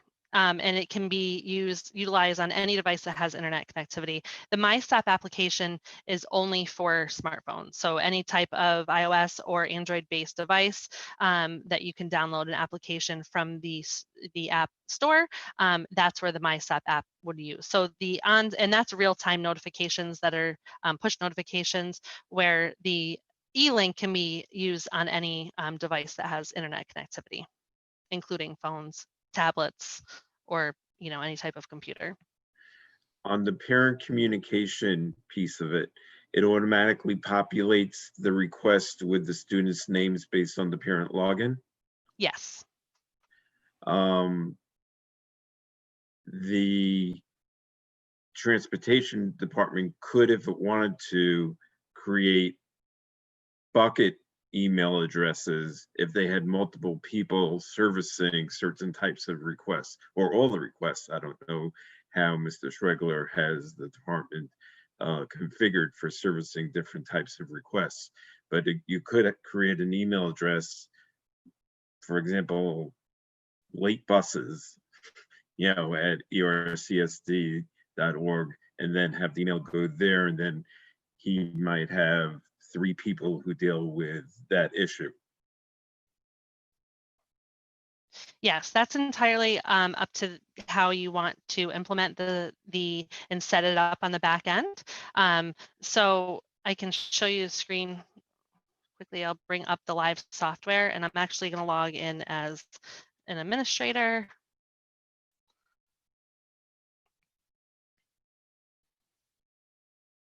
And so just to reiterate, while this is logging in, eLink is the planned data coming out of routing and planning, and it's instantaneously. So if there's any transportation changes within VersaTrans routing and planning done by the transportation office, it will automatically be in eLink because it's pointed directly to that database. So any live, like the ETA, if their bus is running late and you're watching the ETA of the bus, that will show up in MyStop, which is the application. Harry, do you mind if I cut in, because I have to take a break and I want to ask a question. This is more of a technical question, Joel. On the Transportation Committee, would it be possible to have you come back periodically to report to the Transportation Committee or answer questions from the Transportation Committee if any issues arise? More of a technical question to Kathy, if that's a possibility. We would be happy to set up meetings for the entire year, regular meetings with Tyler Technology with the Transportation Committee. And I'm sure Laura Janicki, just in her overall demeanor and how she has worked with the district, the board president, with Bhavin Gandhi, to even get us to this point today. Great idea, Joe Freilich, great idea. I'm more than happy to join. Okay, thanks, Harry. Sorry, you can continue. Okay. You So back, interrupted Laura, not me. Yeah. so back to your question, Harry. So when you set up these messages, these are just, this is my demo site, so this is what's already pre-populated in here now, but I want to add a message subject. So I'll, you know, anything you want. And I'll go ahead and I'll choose the recipient's email address and save this. And that's going to be a new, that will be a new option for the parents to use. And this email address, I mean, if the transportation office wants to set up a generic email address that multiple people have access to, that's something that they would have to determine on their end during implementation of the product. I'm changing gears here. With the app, is there ability to secure it using biometrics? So Zippy, are you muted or no? Let me go down and see if she can. Hi, I'm Zippy Steele. I'm a senior implementation consultant with Tyler. And at the moment, the app itself does not run on biometrics like a fingerprint control. However, if your phone is set up for fingerprint locking, you can lock it that way, but the app itself is not currently controlled with that. We can put in a product suggestion to possibly have that in a future update though. Because that's what you're seeing in all the banking apps and et cetera, that everybody's moving to biometrics, whether it be fingerprint or cornea scan, because nobody wants to type in passwords. Nobody wants to remember passwords because we've got way too many already. Work with a password control application. So if you had an application that was like a dictionary of your passwords, it would work with that. Understood. Another question. Right now, the parent communication tool is just an email tool. Is there any plan to, for example, when the district responds, to be able to track that in one place to link together the communications? So like a kind of a queue system, creating tickets. Well, you already have the sending the email, so when the district is receiving it, so you can capture that in the system that it was sent. So can you, when somebody replies, it's just, you know, building out that data file. At the moment, the system audit on that side is not forward facing. So I would say today, no, but with your broadcasts and your messages sent through the app, yes, there is an on-screen already a tracking for that. And you do actually see the history of your broadcasts. In on-screen? Yes, for the broadcasts and the app messages, push notifications. Right, so there would be an audit trail of any push notifications sent out, but that's not pertaining to the parent communication. No, for the emails themselves, not yet. Is there a plan for that in the future? I don't have any information that's in the immediate future, although we're a technology company and we're constantly evolving. And all of our upgrades and all of our you know, changes to the software and the development of our software comes from transportation offices and requests made from customers. So I can't say it will never be there, but right now it's not. Fair enough. Okay. Question, please. A question on our end and a question on Laura's end. Arwen, do we have any statistics as to what percentage of our parents have connection to the, own the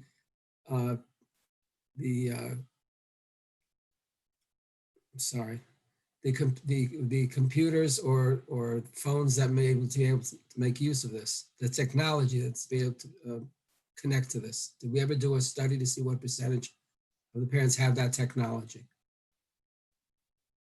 Anyone on our end have an answer to that? Mark, I just want to remind you, this is specifically for the parents who are. I know that. I know no. that. My second question was, is it available in more than in languages other than English? No, specifically because you're talking about the tracking systems and such. I believe Chestnut Ridge Student, BOCES, and those carriers. You answered my question. So, Mr. Berkowitz, we surveyed parents as far as the technology when we did the survey query for technology devices in the home. We do know, and that was the public side, we do know that on the non-public side, parents have configured their own communication system.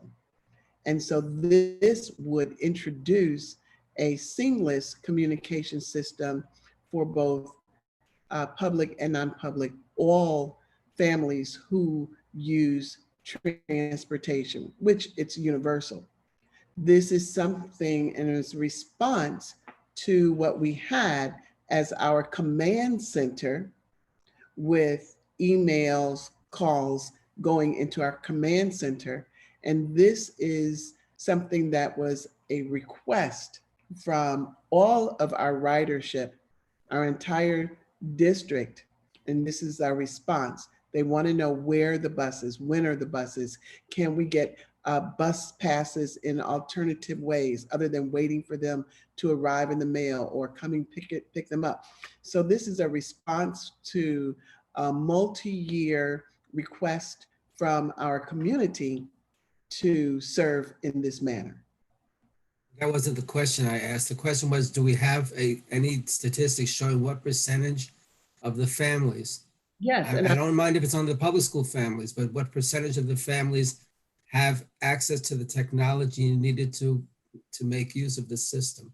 Right, and maybe you didn't hear me as I said that we did a query, a survey for the parents on the public school side to see if they had devices. And I would ask Ms. Iwaha or Mr. Bhavin Gandhi to respond to say if they know the percentage offhand.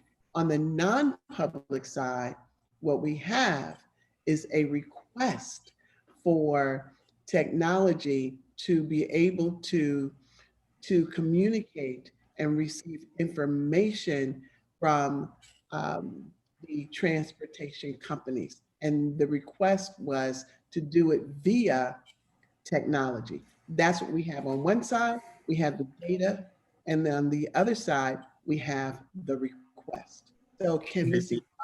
or I think you're losing on my my question I'm asking, let's forget the non-public community. I'm asking for the public school community.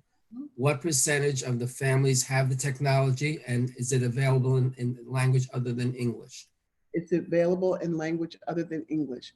Mr. Gandhi or Ms. Iwaha, please share. So as per the language and translations, it's only available in English right now, E-Link and the Tyler products. As far as Ms. Janicki, correct me if I'm wrong. You are correct. It's right now E-Link and MySop is only available in English right now. What percentage of our families and what percentage of our families might be presumably have a difficulty with dealing with English forms like this? Ms. Ibaha is looking for, right now, she's just looking for the survey that we had. You see where I'm for headed? public I mean, schools, so- I'm here for all children. Keep that in mind. I don't have to Yes. hear what's happening in the Yep. public. I'm sorry, I missed that. What did you just say? We need to know the percentage. So of- right now, it's a challenge for me to find the percentage right now. I'm hoping that I would be given some time to provide it to at another time, but just going off of the information that we received from. If you don't have it accurate, then Mr. Berkowitz, we will get that information to you and to the board. If you, rather than.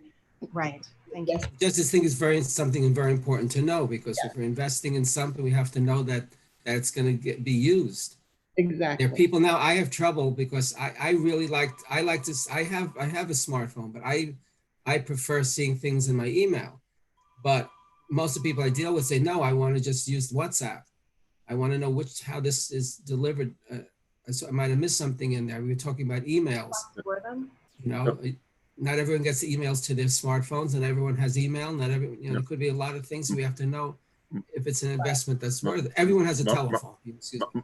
Mark, the problem we have right now is people can't get through on the phone. And that's been the case since Dr. Wortham's been here, that we tried multiple things. And the problem is when you have 38,000 kids and you have how many thousands of parents, and it's the beginning of school and there's a problem, there's just not enough phone lines and enough people to answer the phones. And then people get very frustrated with all the busy signals not being able to get through. Here you have the ability to submit your request easily and it's getting through. That's the key. That's the problem we're solving. We're getting people off the phone. So again, I will repeat. Get the other information, I'd appreciate it. Yeah, we'll send it out to the entire board. But I'll repeat that this was a high demand, a high request, and we are able to deliver through Tyler Technologies. Mr. Nikki? I understand that, but I'd like to see it in a way that they can take advantage of using it. I want to know what percentage of people have the ability to take the advantage of this. That's all I'm asking. Sure. If it's 30% and the other 70% have no way of making use of it, you know, then it's, you know, it's a different way of looking at it. Well, the individuals, not individuals, the messaging that, and Mr. Grossman, you have championed this work, that there was a loud pronouncement, a loud request for this type of intervention. And I am excited that we will be able to present it to those individuals who have requested. That's fine with me, but I'd still like to know what the percentage is in the end. Sure. Do we have a plan for how when everything is up, and it looks like the time frame is towards the middle to end of August, how we'll be informing everybody in the district that this is available? The rollout plan. Go ahead, Mr. Nikki. I don't know what the answer is, but we do have parent communication letters that we can help you with, also to send. And a lot of districts will, once this is up and ready to use, will embed the e-link URL right into the transportation homepage. So Okay. it can be accessed directly from the transportation. Most districts will do that. Okay. And with instructions as well. The main way that we've been very successful and with communicating with 28,000 students has been via the principal. Mm-hmm. The messages to the principals, and the principals have the strategies that work for their schools to reach their population. Okay. Thank you for that, because that's exactly what I was about to say. They will not turn back a letter or a phone call from a school. Right. The general mailings go in the garbage. Right. So that's beautiful, Dr. Worth, and that's exactly what I wanted to hear. We saw that as we have met with the principals for public and non-public schools. And it is, I'm going to say Mr. Grossman's word, miraculous, because the strategies and the techniques are multifaceted in the ways that they have mastered in communicating. And that showed even more so as we endeavored to get the transportation forms submitted on time. We met with the principals of all schools beginning in January, and to see the principals bringing the forms to the transportation department or emailing or FedExing the form. So we know that we have a solid communication process in order to reach all of our families through our principals. Ms. Janicki? Yeah, and just another suggestion, maybe even if there are, any Spanish-speaking families that will want to communicate, they could always type message in that box because it's, only one click away. You can kind of have a diagram on your homepage that will show, click here, always submit the request, and be received by the district that way. Dr. Wortham, may I make a comment? Sure. Okay, so Laura brought up a very good point. If we can customize the messaging page where perhaps there is a checkoff for a family who speaks Spanish, perhaps. My office, we do have a Spanish-speaking routing clerk. That email can go directly to her, and she can reach out to those parents and deal with them directly. So this way there's no lack of communication. Excellent. Dr. Wortham, may I ask a question? Absolutely. Ms.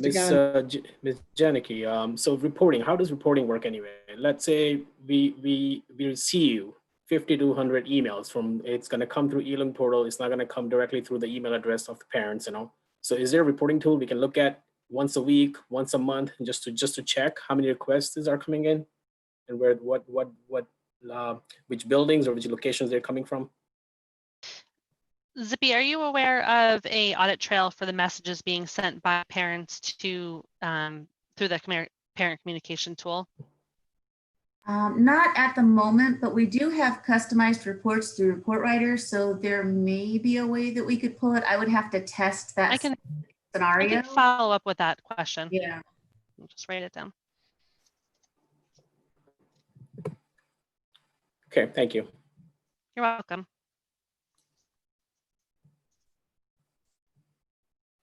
Any other questions? And I would specifically like to recognize Ms. Ashley Lavelle, and thank you so very much for requesting more information about Tyler Technologies. And I hope your questions were answered through this presentation this evening. It was, thank you. The only thing I just have to, the only question also is, in addition to the Spanish, Creole and French speaking as well in translation. But I did have a lot of my questions were answered. Thank you, Dr. Wortham.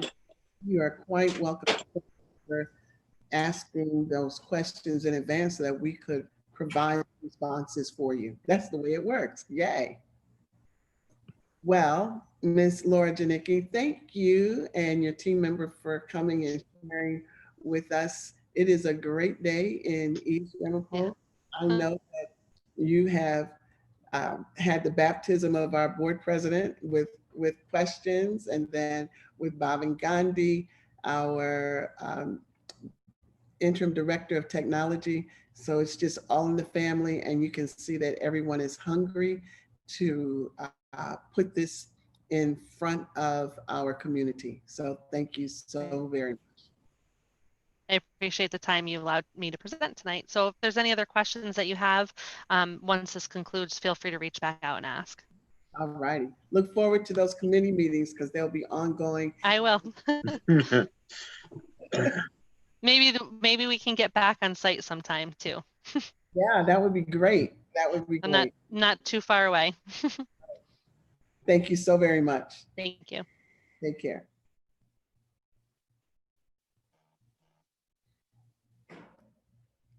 And moving forward.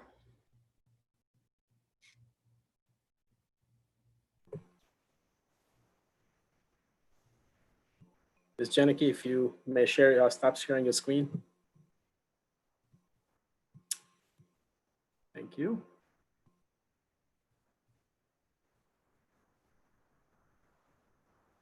Well, I'll just go ahead and say that there are no more questions from the board. That concludes the superintendent's report.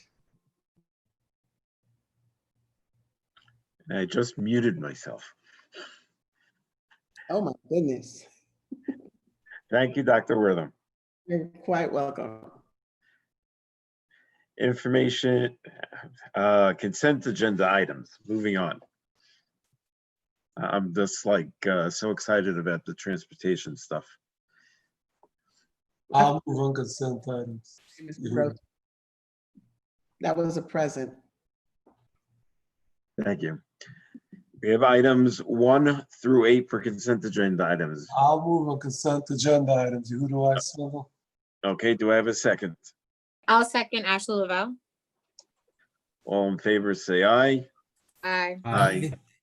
Any opposition or nays? Hearing none, motion passes. Action items from the board. It's accepting the final results, the official results from the election. It's the only item on that area. Do I have a motion for action items from the board? I'll move, y'all. Moved by Mr. Krieger. Do I have a second? I'll second Ashley Lavelle. All in favor, say aye. Aye. Aye. Aye. Any abstentions or nays? Hearing none, motion passes. Action, hold on, my computer is not cooperating.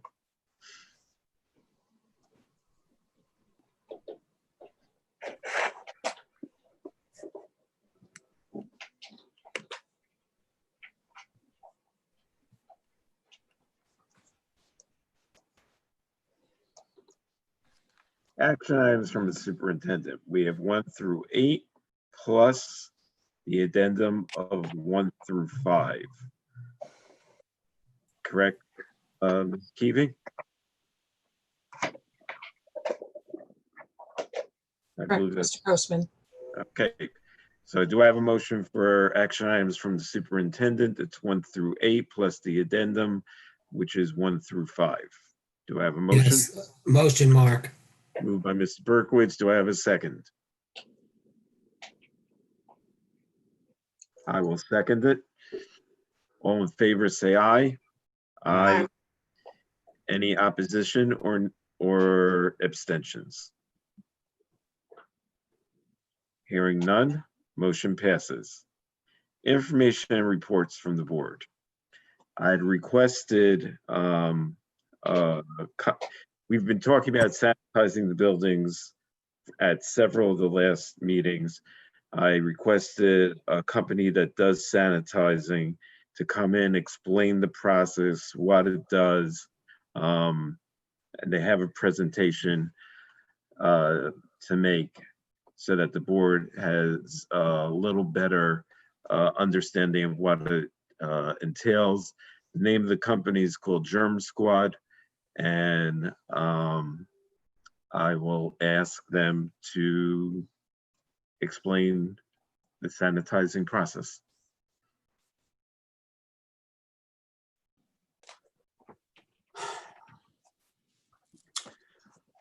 Yes, good evening. I'm just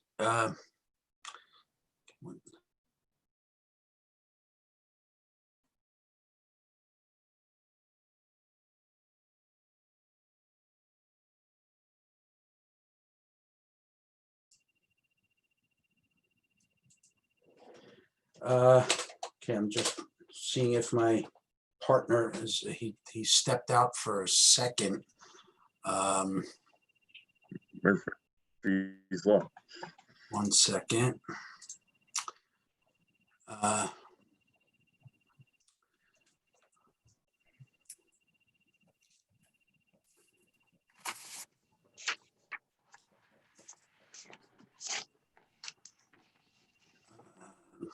Hello? Annie. Hi, I'm here. Okay. How you doing? You have your camera? Yeah, but I happens to be. Hold on.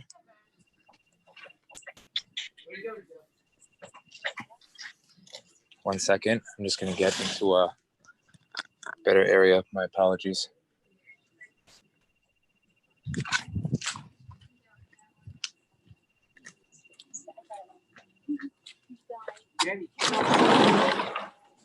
Hello?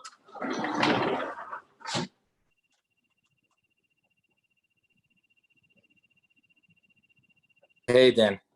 Okay. Hey, guys. Okay, you're on. Okay. All right. Hello, everyone. Sorry for coming in late. So, Dan, you want to just catch me up and tell me where we're at? Okay, so Harry just introduced us that he's about the fact that he's been talking with us for the past few weeks and about the importance of disinfection and sanitizing, and that he brought us in to put together a presentation. He now has the Germ Squad presentation up on the screen.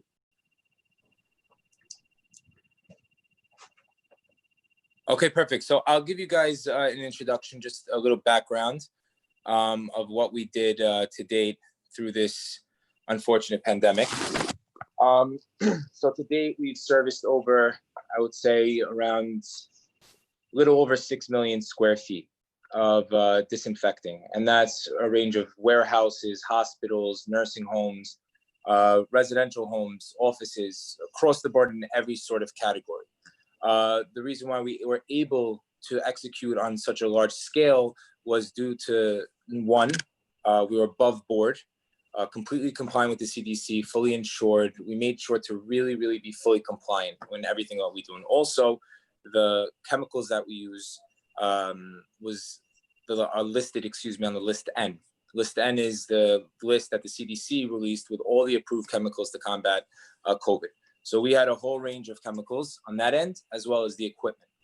The equipment that we carried were electrostatic machines. These machines are designed specifically for this type of application, where it's more of a deeper clean. And that's what I'm going to get into now. So we're all very familiar with our traditional cleaning, and that's pretty much mopping the floors, sweeping, Windexing, something I love doing growing up. My mother actually forced me to do it growing up. So my wife's very lucky these days that I get to mop the floors and clean and do everything that I do around the house. So we all know the standard cleaning, right? But the way these electrostatic machines work, for anyone here who's not familiar with it, in short, it releases a really powerful mist. We have a UV fogger and electrostatic, So it releases a really powerful mist that pretty much, it works as a coating that covers every nook and cranny. So it's getting everywhere, right? And we're able to get into crevices and again, this is not just against COVID, even though that is what, is top plate today in everyone's fear. But at the same time, we're covering, and if you go to actually, I think it's page 5. Dan, are you in control of the screen? I think it's page 5, I'm not sure. Whoever wants this, I can personally email it to them so they can have it. Just to get, I think, go lower. Sorry. Page 6. Yeah. So that's the kill times. Perfect. So if you guys look at this list, you'll be able to see all the different types of viruses and bacteria that, our formulas kill, attack, combat, whatever it is. And you can also see the kill times over there. Right. So, we're able to hit all crevices and every single nook and cranny and kind of target all these type of things that might affect people. So we're talking about a much safer environment in that end. And now, obviously, due to this pandemic holding the world up for 4 months, people are a lot more cautious, a lot more concerned in terms of the next moves that they make. So the way we've been servicing people to date and continuously serving people to date right now, and this is our current structure now, is we're doing this weekly, monthly program where we come in and disinfect. And the point is not to eradicate it.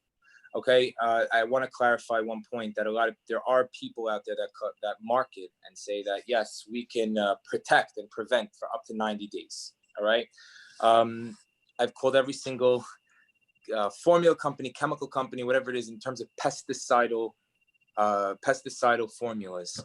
They do not work as preventatives, according to many of the scientists and many of the different locations that we spoke to, facilities that we spoke to, and companies, that's the case, right? So the point is, in reality, in essence, if we want to be realistic, the point is not here to eradicate, but rather to contain, okay? Because as people come in and as people are starting to get active, it's more out there, so we want to kind of bring to that time frame.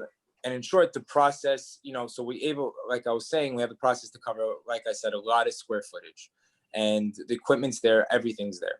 So I'm also working on speaking with YU as well. We've been speaking for a few months of us coming in and servicing them as well. They're more confident leaving it with a third party to be able to handle it for them, to know that they're taking on that responsibility. And I'm realizing that it's a lot of the big facilities today that we're servicing are just more comfortable leaving it in a third party's hands who understands the process and understands how to go about it.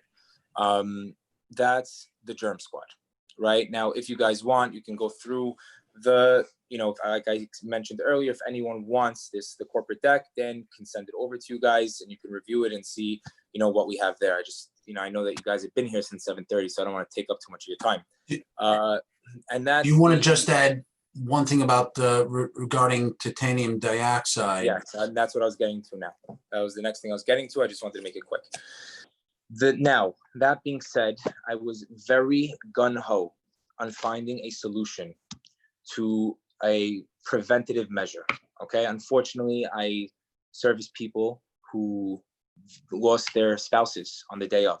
They needed a disinfecting company to come in and do the job while they just came back from the cemetery. And it definitely did a lot for me. Big wake-up call. So I kind of made it my mission to try and find a solution for this preventative and not run on this whole marketing thing and hearing a lot of dreams and not facts. So we did land on a product called titanium dioxide.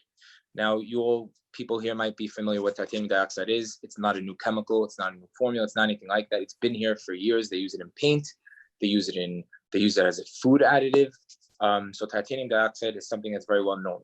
Now, it has several components, and that's why it's used in so many different categories. But one of the characteristics that titanium dioxide has is that it can work as a photocatalyst, which means that it gets through a chemical reaction from light. It has the ability to create radicals, and these hydroradicals kill any sort of microorganism that's there. And as long as this titanium dioxide, which is in essence microcrystals, are there and present, they're always working. Now, that's the way titanium dioxide works. There is a very, very big company in Denmark called Act.Global, who have put in hundreds of thousands of dollars into testing. They have exclusives with Radisson hotels and huge corporate companies, international corporate companies, who are using their product currently, titanium dioxide, as well as hospitals, as a preventative. Now, the beauty about what we have is that titanium dioxide only works in ultraviolet light, right? So you need UV light, so which is ultraviolet light, UV light, and in order to really activate these radicals. The reason why it's kind of, funny, but it's because these crystals are dirty. So they need a strong, powerful energy to really activate it. We have a patent on cleaning these crystals. Through an acid process of cleaning, we have the ability to clean them.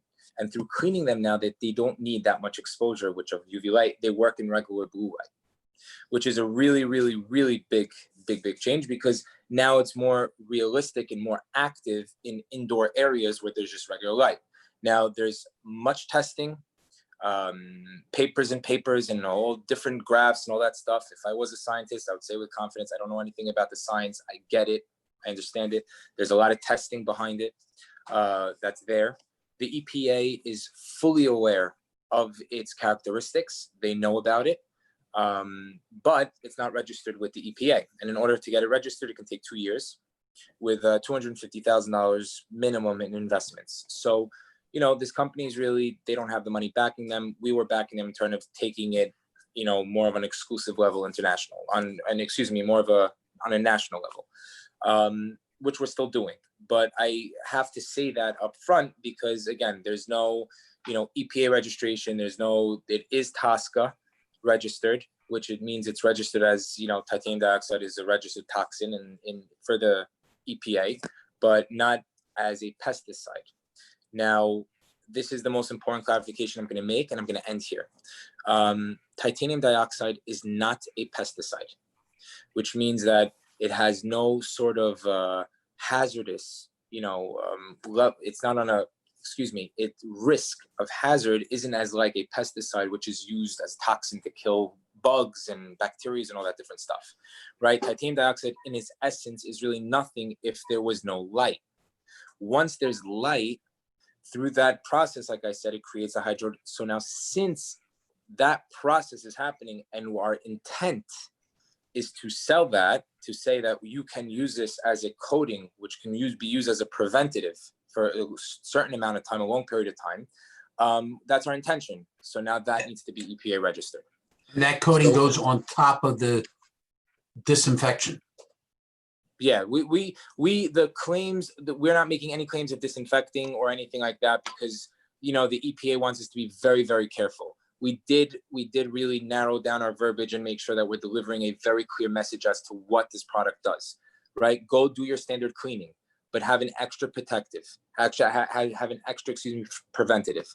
And that's what titanium dioxide is that you spray it on the table and they've done testing that for up to 3 weeks, right? They had a microscope on the table and not even a bacteria was formed up until only 3 weeks. Now, if the lights shut off, bacteria is going to get right back on there. But once the lights turn back on, they start dying. So it's a very, very, when I took the product, I invested a lot of money into it. I had attorneys, I had a lot of things finalized, but once I ran into the EPA issue, you know, I just said, I'm not going to sit here waiting for 2 years for this. So the product is available. I do have people that are committing to it, even though, because they really do want to take that safety precaution. And I do have a strong connection, and an aunt of mine is big in the Board of Ed for, I guess, the public school system in my area in Brooklyn. So, you know, I'm trying to get over there on the phone with someone over there as well. She's trying to connect me with someone. So I made sure to register. My company is registered as a registered vendor in the state of New York, because I knew that that's what we would have to do in order to, you know, start any sort of communication with this product or our services. So that's pretty much what we're doing. And just one last thing, and this is the most important thing for me, I put my whole heart into this, and I did it from, I believe, from the right place initially. I came from the right place. So I'm not just looking to offer you guys a service to just come do and get paid. Most important thing for me is I can strategize with you guys. That's also what we're going to do. We're trying to get us fully compliant, right? So we come in there now in our offices and stuff. We have signages everywhere that we are including in our price, and my price hasn't even, I didn't change my price. You know, it's the same. We have the social distancing stickers on the floor that we're setting up, and we're really measuring and making sure that we're taking every possible step that we can take to prevent anything, you know, from getting worse. So we're in it for just, not just, you know, to make, I'll be honest with you, it's not just to make a sale, but to really, you know, put our focus and make sure that we're taking the right steps forward.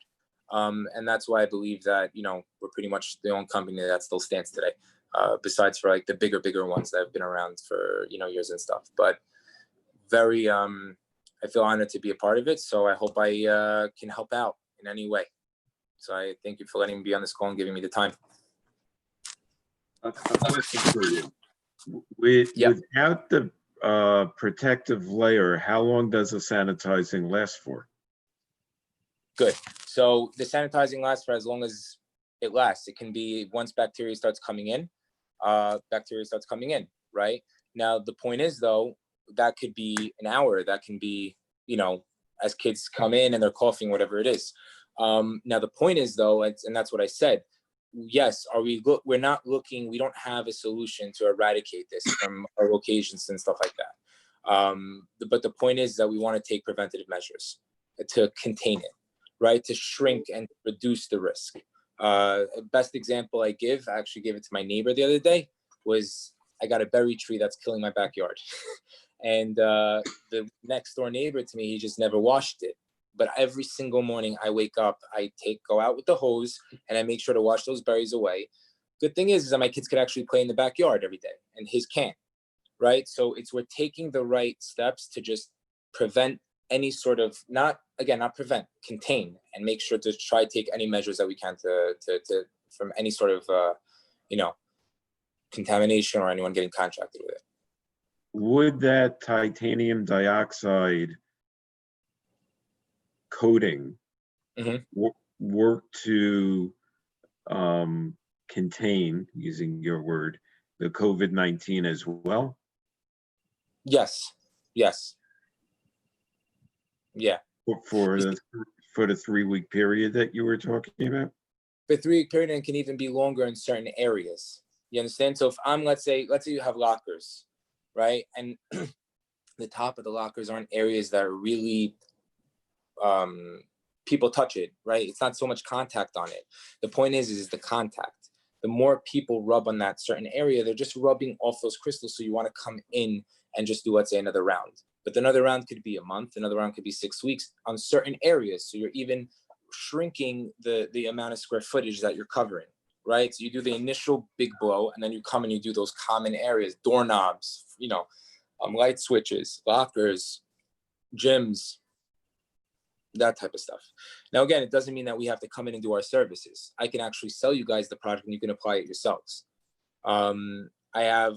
I also have machinery that I can work with you guys that, you know, we can figure. The point is, you guys got to open up the school and kids got to get back into school.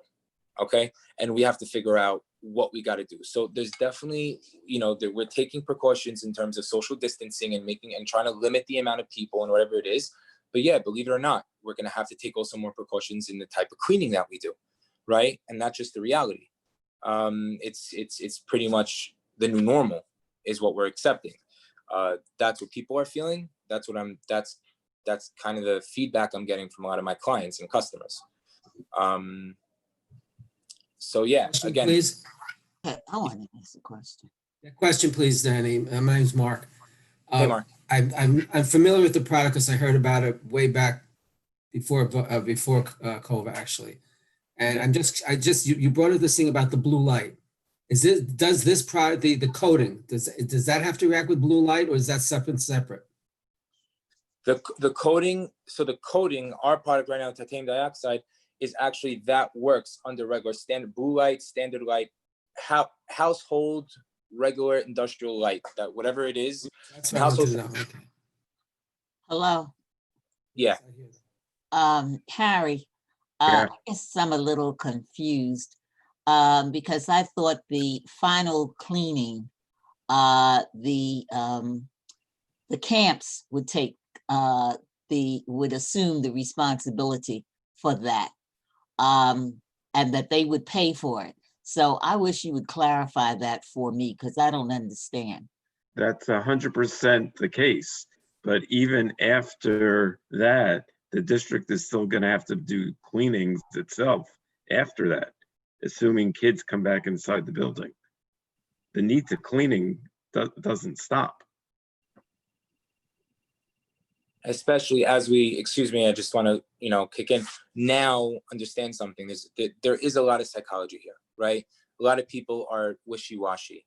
Is it legit? Is it not legit? How many different messages have we gotten from day one that drove me, I'm not saying us, but me, almost to the point of insanity, where now I'm seeing that Israel is on, going backwards into lockdown. Again, we have the summer that's letting us everyone feel free. We don't know, we're still in the unknown in terms of getting into fall winter season, and flu starts coming back up, and not having a vaccine yet. So we want to take those initiatives, those preventatives, from before, from way before, so we don't fall right back into the same issue that we had in March, right, where we didn't take those right steps when China was going through that. So that's also why, you know, I always work. I'm actually also looking into the grants now, seeing if the government is offering any sort of grants for, if it's the educational district or whatever it is, you know, to kind of help out as well. I was actually on the phone today with a very big company who has filtered hundreds of millions of dollars in grants, in contracts and stuff like that. And that was my number one question I had to him, is I need to see where the government's giving grants to schools, to this and that, so they can, for bus companies. I have a bus company that has 400 or 500 buses that he wants cleaned. You know, I told the guy, I said, I'm here to work with you. You know, you have kids going on the bus. What do you want me to charge you? I'm not going to charge you $100 a bus. I'm not here to you know, to kill anyone over here. I was trying to go to the minimum. Now that's another thing why I pushed. I said, let's see if we can get some grants for you and see how we can make something work. So like I said, right now we're in summer season, right? So we have that summer fever. Everyone's chilled, everyone's relaxed. We're going back out. It's just natural. Once we get into that school season, we want to make sure that we're at least have a plan. Not saying that we're going to act on everything, but we have something down. Hi, Danny. I have a quick question. Yes. How much does your services cost? So my services range, I usually do it by square footage. If it's like, let's say a one-time job, a monthly job, a weekly job.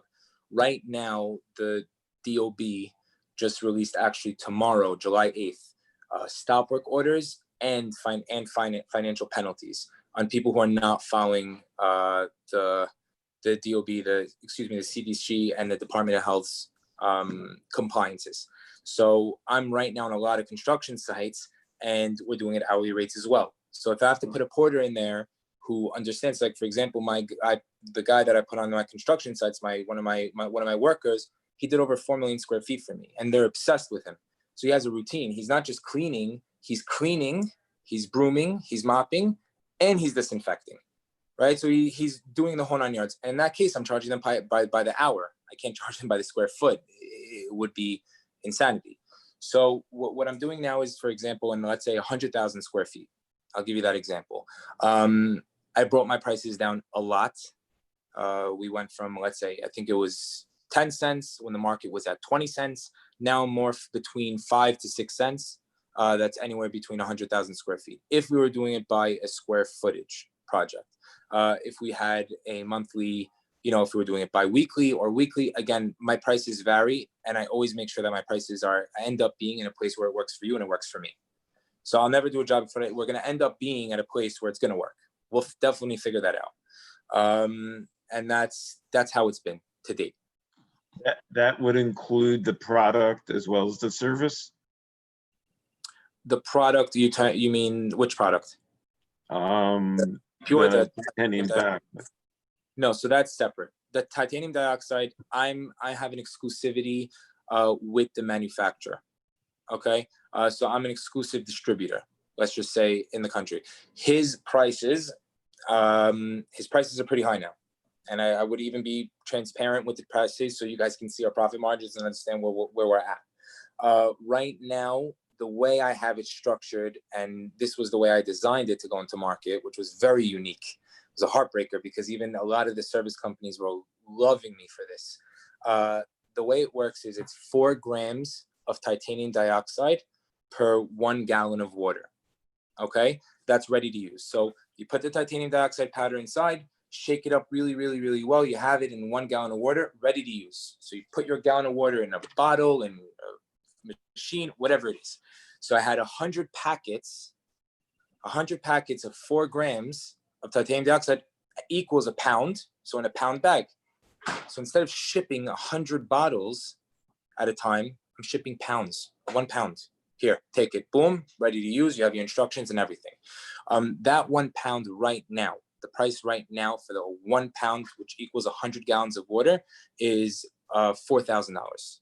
Now, again, that's like tight margins. If I can start picking up the orders and, you know, whatever it is, it's definitely going to bring down the price a lot for me.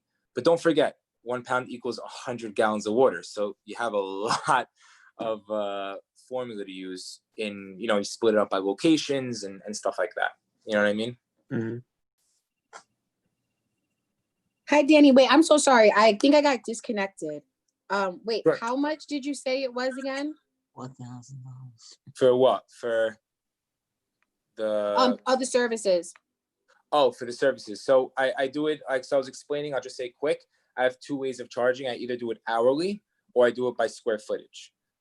So in a case where the square footage is, let's say, I gave an example of 100,000 square feet, I could be anywhere between 5 cents to 6 cents a square foot.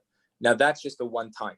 That's not a repeat. So now if we're doing, let's say, on a consistent basis, if it's weekly, bi-weekly, or monthly, obviously the rate will change. What I did mention is important for you to know, being that, you asked again, so I don't know, maybe some sort of play in it, is that I always make it work with the price somehow. We're always going to get to the point where it's going to work for you, and I'm going to make sure it works for me. If it doesn't work for me, I'll say it. I have no, unfortunately, I'm not that much of a filter. It doesn't like it. Harry, Yeah. I'd like to say this again. I thought maybe I did not understand, but I thought at the end of the camp session that they would be responsible for the cleaning. They are. Okay. But after that, assuming that kids are coming back into the school, cleaning is going to have to continue going on. If I may just interject, Harry, I've actually been speaking with several camps, and they told me to be in touch with them in a couple of weeks as the camps come to a close. So, and that they plan to call us in then to do a cleaning. Now, as Danny was saying, that there comes a time after, say, we do the disinfection, the signages, of course, the signages stay put. And then let's say you decide to go with the coating of the titanium dioxide on top of the disinfection. So we do that for the camps. That's going to hold for a couple of weeks. But then, like Harry was saying, this is something that has to be on an ongoing process for, either monthly or, because it does wear down. It does, as it comes in contact with people's hands and stuff like that. So there is, I think the good example that I've heard was back before 21 years ago, there was no such thing as the ATF. Now we have the ATF there. It's just part of doing business. And unfortunately, this is where there was one type of cleaning up until now, pre-COVID. Now post-COVID, it's not just going to be the typical mopping, Windexing, et cetera, it's going to include a more deeper cleansing with disinfection and then even preventative on the titanium dioxide level. But that's something going forward that is, like Danny said, it's becoming the new norm. I understand that the schools needs to be sanitized, and especially with the students coming back to the schools. I mean, we have more than one school, plus the administration building. So I'm assuming it would be done in all the schools. The fact that we are currently in a contingency budget, how would we be able to afford, having someone from the outside come in to do this work? You. I want to say, Sabrina, I felt the exact same way. With a contingency budget, how are we going to be able to afford this kind of service? I just can't see it. So part of the question is, it might just be getting product and having the custodians do it, which is one of the things Oak has spoken about in the past also. And that could work out where maybe where the custodians do it, and then we may come in once, twice a year to do a more deep cleaning, as opposed to coming in on a monthly basis. And that would cut down the expense. See, I think part of the concern is you have children coming back inside the building, and let's say one of them happens to be sick. You know, God forbid, it shouldn't happen. Well, Or now they're asymptomatic and they don't even know. right. So now you've brought COVID into the building, right? You don't have the protective layer there. You have to do a deep cleaning. You know, you have to quarantine, you know, you have all these issues, which I'm sure the planning committee that Dr. Wortham spoke about before is addressing as well. But you have to address that. That's one of the advantages of having that protective layer, is that it's going to continue killing things for several weeks, which you don't have with the regular cleaning. Right. I mean, what's the difference between the products that you use and I guess you can say what we receive from BOCES? Is this something that BOCES would be able to, I guess, since they kind of provide us with the cleaning supplies for the district, is that something that maybe? I'm not sure what BOCES provides you with as far as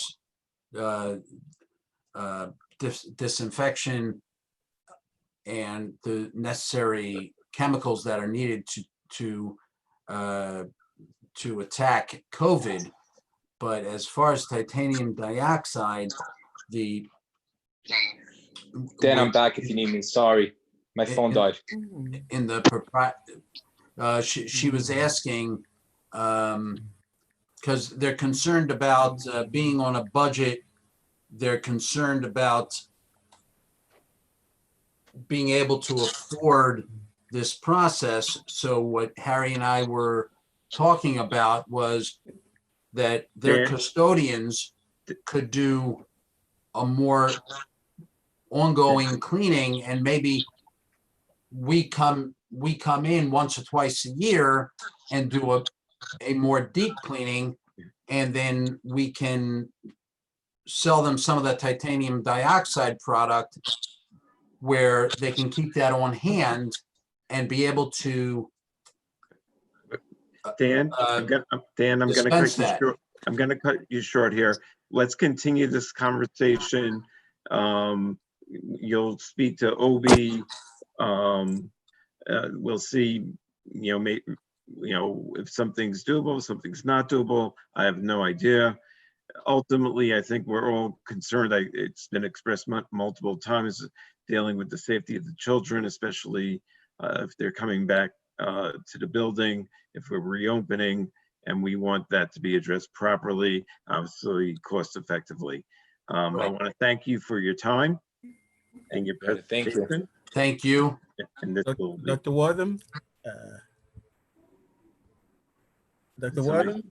Mr. Fetterbaugh. Okay, may I make a comment? Sure. Okay, yes. My question is, with this titanium dioxide, did I understand that it's not yet EPA approved as part of that list that you just shared with us, Larry, of products that are approved by EPA? Is that my understanding? No, so it's the EPA. The EPA registers.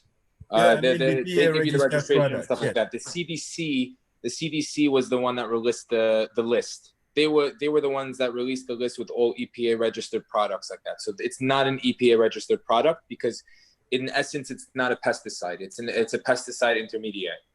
So that's the confusion with the registration aspect of it, because it's not a direct pesticide. It's a pesticide intermediate, which means through some sort of effect. I do understand that. I just want to make sure that EPA, there's a list of CDC released EPA registered products. Correct. Those products that are certified for cleaning that may be effective for COVID-19, correct? Correct. Yeah, Okay. I have those. I have those products, and I have also. No, I do suppliers. understand that. Most companies that do I was this just clarifying it. Yeah. I just want to clarify that. Now, there are a lot of companies that actually produce products, these protectant products. You know, first you have to do cleaning. You cannot disinfect if you haven't cleaned your surface. So routine cleaning is a requirement always. And then you go to the next step. Sometimes you do sanitization, which doesn't kill. It removes a level of the viruses, but then you disinfect. Disinfect kills. Now, after you do that, then you apply the protectant product. There is one that I understand, and I'm talking to the representative of the manufacturers, that actually is a protectant that's being used, that's EPA certified. It's not in trial, they've certified it. It's called BioProtect. It's made by VioClean Corp. A couple of the school districts in this area are already using it, but I'm talking with the manufacturers right now to figure out how applicable it is with us. So I'm not sure I understand why the product you're talking about, the titanium dioxide, isn't yet EPA certified. There are some products that are already in the market that does what apparently you're proposing. Anyway, our district is already looking at this. All these things are new right now, and everybody is learning as we go. But obviously, we will take advantage of any new information, any new products to move us forward. Again, the other part of it is not only the product, but also the equipment to be able to apply these products. Whether it's the electrostatic machines that you have to use to that uses cartridges that you put in dissolving water and disinfect. We're already looking at all this. These are all new. Of course, they all cost money, but we know what we need to do to protect our kids. Good. And if you have information for us, we definitely will entertain that. But anyway, I just wanted to verify that the product you're talking about is not yet EPA certified. Good. Thank you. Yep. Thank you. Okay, moving on.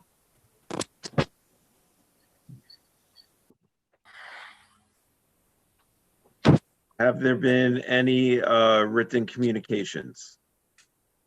There have been no written communications to the board since the last meeting. Okay, future meeting.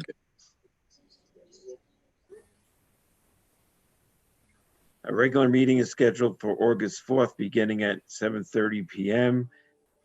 I guess we'll have to determine whether that will be via Zoom or in person or some combination of the two, but it's scheduled for August 4th at 7:30 p.m. Mr. Grossman, we would be just within the window. The executive order said August the 5th. We are good to do virtual through August 5th. Then let's assume it'll be a Zoom at this point in time unless something changes. Thank you, Dr. Wortham.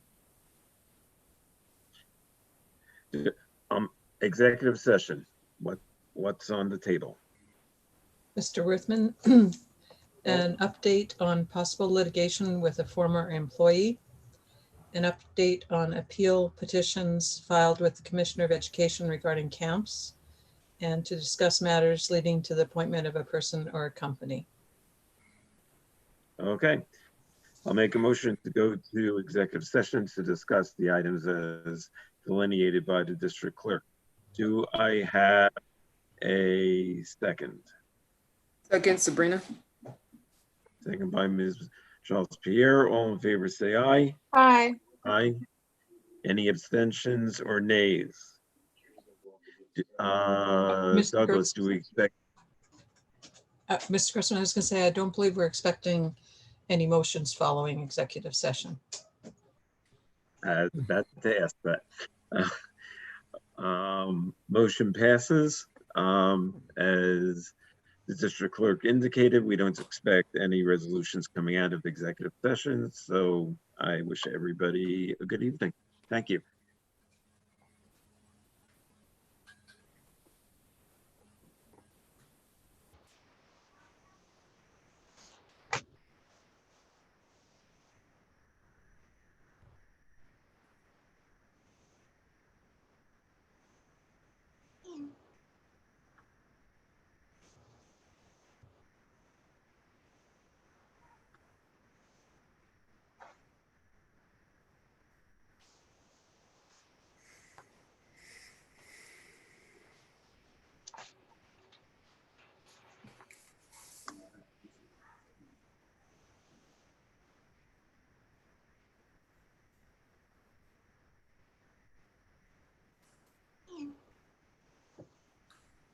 One more.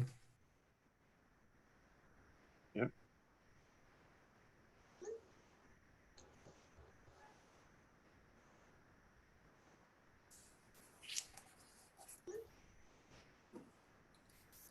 Almost time for me to get up. Mr. Grossman, if Yes. you choose, if we're not getting a fifth person, we can declare the meeting closed absent a quorum if you prefer. Let's just wait 1 second. Yeah, give it. Somebody might be delayed. Okay. On the link.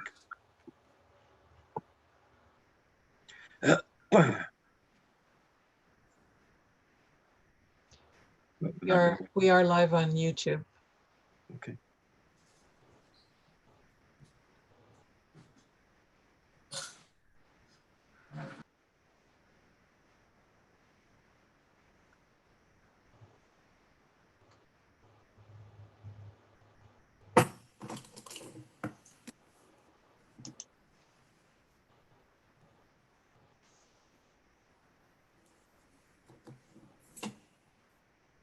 Let's give another few seconds.